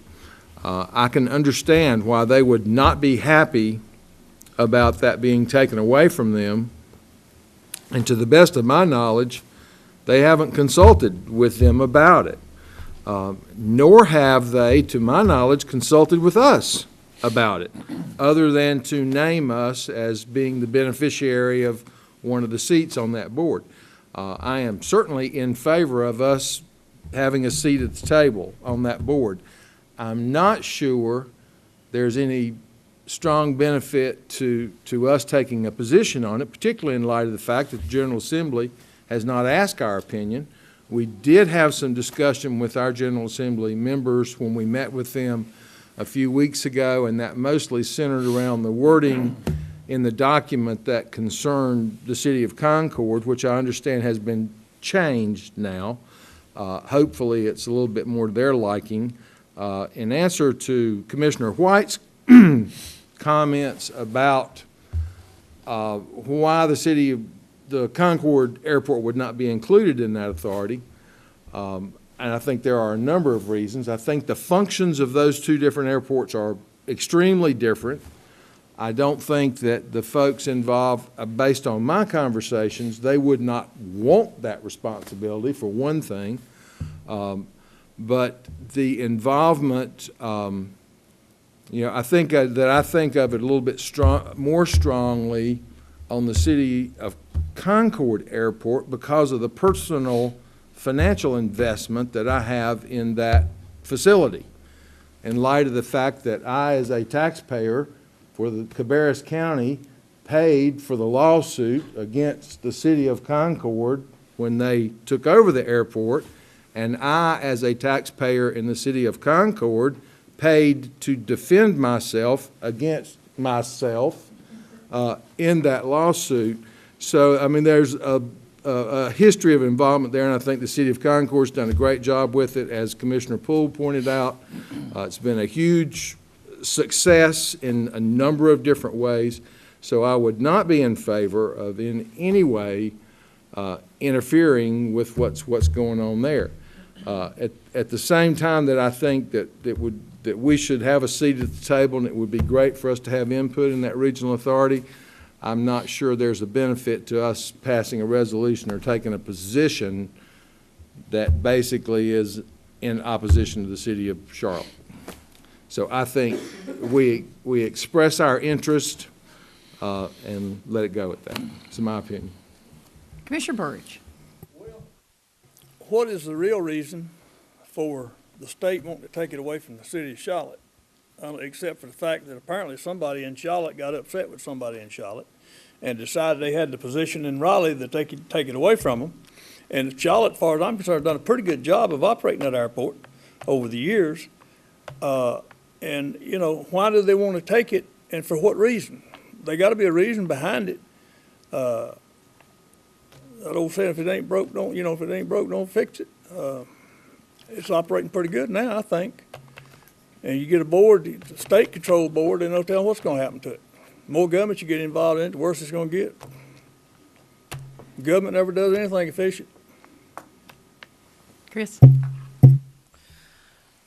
Well, considering all the discussion that's taken place, I've been following the emails that I've received over the past few weeks, and of course the news stories. And to be honest with you, I really don't have much of an opinion. I agree with a little bit of both of you guys. I understand both arguments, but I can't say I have a position one way or the other.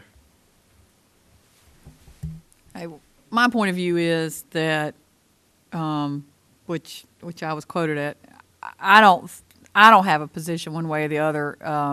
I think you're probably very much correct that there's some people in Charlotte that are mad at each other, and when you get authority, sometimes you go with it. I don't know what the deal is.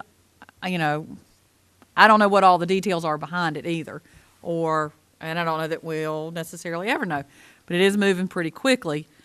My only concern and the reason for bringing this to us for discussion is one of the last couple emails said if you don't do anything, then you may not get a seat at the table. And I just think we should have a seat at the table. Now, whether that's the truth or not, I don't know. But if there is going to be an authority, if the legislation goes through and there is an authority created, then I think this board should appoint a member to the authority. So I think it's a timely issue. I don't know how quickly this is going through, though, from everything that I've gotten so far, it seems to be moving pretty quickly. And that's the reason for asking. Do we want to do a letter or do a resolution or anything stating that, we don't take an opinion, if that's the case, a position for or against the authority? If the authority is created, we do believe that it's an impact. I mean, I don't know how you want to word it or what you want to say. So what do you think? So you might have a suggestion for, or we don't do anything and we wait and find out what happens. We can always do that. I'm not sure it's going to make any difference whether we do anything or not, but I would not be opposed to, in form of letter or resolution, saying, in the event that a authority is established to govern the Charlotte Douglas Airport, or however you want to word it, that we realize the significant impact that facility and its services make on Cabarrus County, and would be honored to accept the seat set forth in legislation for Cabarrus County, which is not really taking a position for it or against it, but to let them know, and I guess would be the General Assembly, because they're making the decision, that we are paying attention and we are interested, and we would like to be represented if it happens. I think we need to pass a resolution in support of the regional authority, and the reason why is, one of the reasons why I think it's going on, discussion is going on, Commissioner Burridge, is that it has transformed from a city airport to a regional airport. And like Commissioner Morris has said, it's now very important in regards to the economic development of multiple counties outside of Mecklenburg County, and for one city to control how it grows, where it grows. I think it potentially is stifled, because then it becomes one group or one entity's idea about how something needs to be done. It can be self-serving. So I think that the regional aspect of it is important. I think if this board writes a letter, passes a resolution, my question I get back to is, how can I support a resolution to create an asset of a city and not be understanding that the similar asset in our county should not be part of that? I just have a problem. I philosophically have a problem with that, and I think that I do understand that the business is different. The air traffic business is different, but I think that with the loss of funding in this sequestration, that is there some benefit that could be had if there's if it's part of a regional authority, that we get that that the Concord Airport gets funding for the staffing to keep it open for the business that we get here. And then does it increase our business with the increased runways? Does it increase because of the types of air that traffic can be diverted here as opposed to going through Charlotte? Is the way I look at it. Okay, and just to comment the way that this reads, it says the appointing authorities under subdivisions 1 through 8, which we are listed as number 4, so we fall under that, may only appoint persons who have experience in aviation, transportation, logistics, construction, and/or facilities management. Says that in the bill? Yep. May only appoint persons who have experience in aviation, transportation, logistics, construction, and/or facilities management. When, It's part of, when it's I part of this one. had the conversation with the person that I talked with, one of my questions to him was, what, in the event that this happens, what type individual would you envision counties appointing to this position? And his response was, well, I think business people would be the best appointments for you guys, because we have the aviation piece of it covered with their appointments. So that's in contrast to what he said. I don't think it's an all-inclusive. I Yeah. think you can. That's just if you had one or two of recommendations. those characteristics, and I think you would be good. So. Okay, so Well, if we were to get a seat on that board, would any of us fall in that category? I would envision, without going into too much detail, that it would be one of us that would get appointed to it. But So one, I mean, it depends on how this legislation comes out all the way, on how that would flush out. I mean, because the thing is, if the point is to have somebody who represents the citizens of Cabarrus County, the five of us are the only people that are voted on countywide. So if we just picked somebody, it's, there wouldn't necessarily be a report back to this board or a communication with this board. So that's when I was looking at it, I thought it would be one of us. but it said experience in aviation, construction. Yeah, and that's, we need to, I mean, I think you're all business. Okay. We're all businessmen. Well, and you're all, yeah. you know. I've taken a lot of flights. That's my experience in There you aviation. go. there you go, you have experience in aviation, so, okay. So to move this on, how about if, Commissioner White, if you could, how about if we do this? If everybody can think about this over the next day or two, try to jot down what you think should be in a resolution, okay? Get it to our clerk, so that we can try to come up with something that, excuse me, that we can circulate prior to our meeting in 2 weeks, so that we can look at doing something, or nothing, but taking a stand one way or the other, so that we're kind of on record. I mean, what I'm hearing is all of us want to have a seat at the table if the table's there. The debate is, do we come out in support of the authority, or do we just remain neutral in that authority? And second of all, if we come out in support of the authority, is there any wording that we would want to have in there about this truly being a regional authority, which, by the way, Union County has an airport, Rowan County has an airport, I don't know who else has an airport. I know of those. There may be other ones. I don't know if Iredale has one, or. We'll just combine all of them then. So I'm just saying, if you'll think about that, and just based on the time, anything that you think should be good, should be included, or we should talk about, if we can get it to our clerk by Wednesday, give you 2 days. She can try to get it typed up, even if it's not perfect, and get back to us, and we can try to move forward. So what if she has 5 different opinions? Then What's she'll the type reason? them up as 5 different opinions, but we'll see. I have a feeling there's some commonality in there. Okay.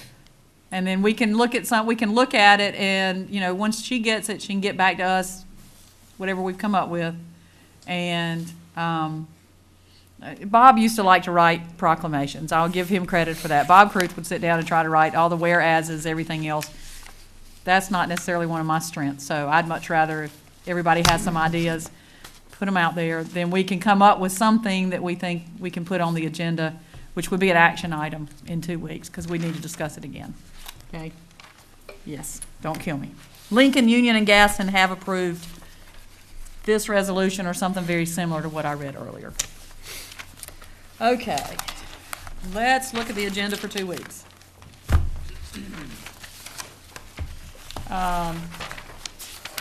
Under consent, if you'll look at under consent in your hard copy, is there anything under consent right now that you wish to pull and put under new business?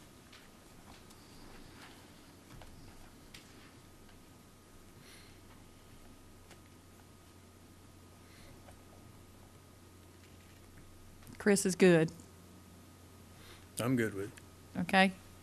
I'm good. Jay? I think the vast majority of things need to be pulled off, and we need to talk about it under new business so that the public can be aware of it and comment on it. I mean, the only thing I was writing down on my list, and on my list, if I go to the very front, the library projects, fund transfer, that can be consent, and the literacy council can be consent. But I had everything else for new business, but I will defer to the three gentlemen to my left. So what is the amendment to the meeting schedule? I don't see that in here anywhere. Number 10? That is where there was a misschedule on the date for County Assembly Day. They've revised that date, and it's just making an amendment to that. Okay, so I'll go back. I say leave it as is. Okay. Since we did a lot of discussion today. Commissioner Burge? Yeah, I don't care if you put on new business or leave it like it is. Well, tell me which one you want to do. Consent, leave it on the consent agenda. Leave it as is. That's three. That's fine. Okay. Consent agenda is as is. Under new business, number 2, we will remove and put that in May per Commissioner Burge's request. Number 4, we will put in June because we have to give 60 days notice before we can have the public hearing. So number 1 is the public hearing on the Cabarrus Stanley County line. Number 2 will now be the request from the town of Midland, and there will be someone here from Midland to address that. Number 3 is financing GO bond refunding. Number 4 is the compost operations under new business. Yeah, we're missing the active living parks, bathrooms at Mount Pleasant Middle. Oh, we are. Well, yes, we are. Good catch. Consent or new business? Well. Oh, new Yeah, I was gonna business say, because that'd we be need to new get. business. Okay, hang on. So we're gonna make that one. Let's see. 1, 2, 3, 4. So 5 will be the Mount Pleasant Middle School restroom. 6. How about 5? Okay. No, that's 4, I thought. That was 5. wasn't it? 1 is the county line. Number 2 is the request from Midland. Number 3 is financing GO bonds. Number 4 is compost. So 5. Number 5 is the restroom of Mount Pleasant Middle. Number 6 is the Airport Authority. Yep.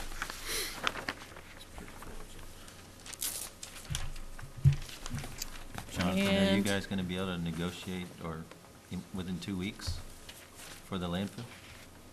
The composting?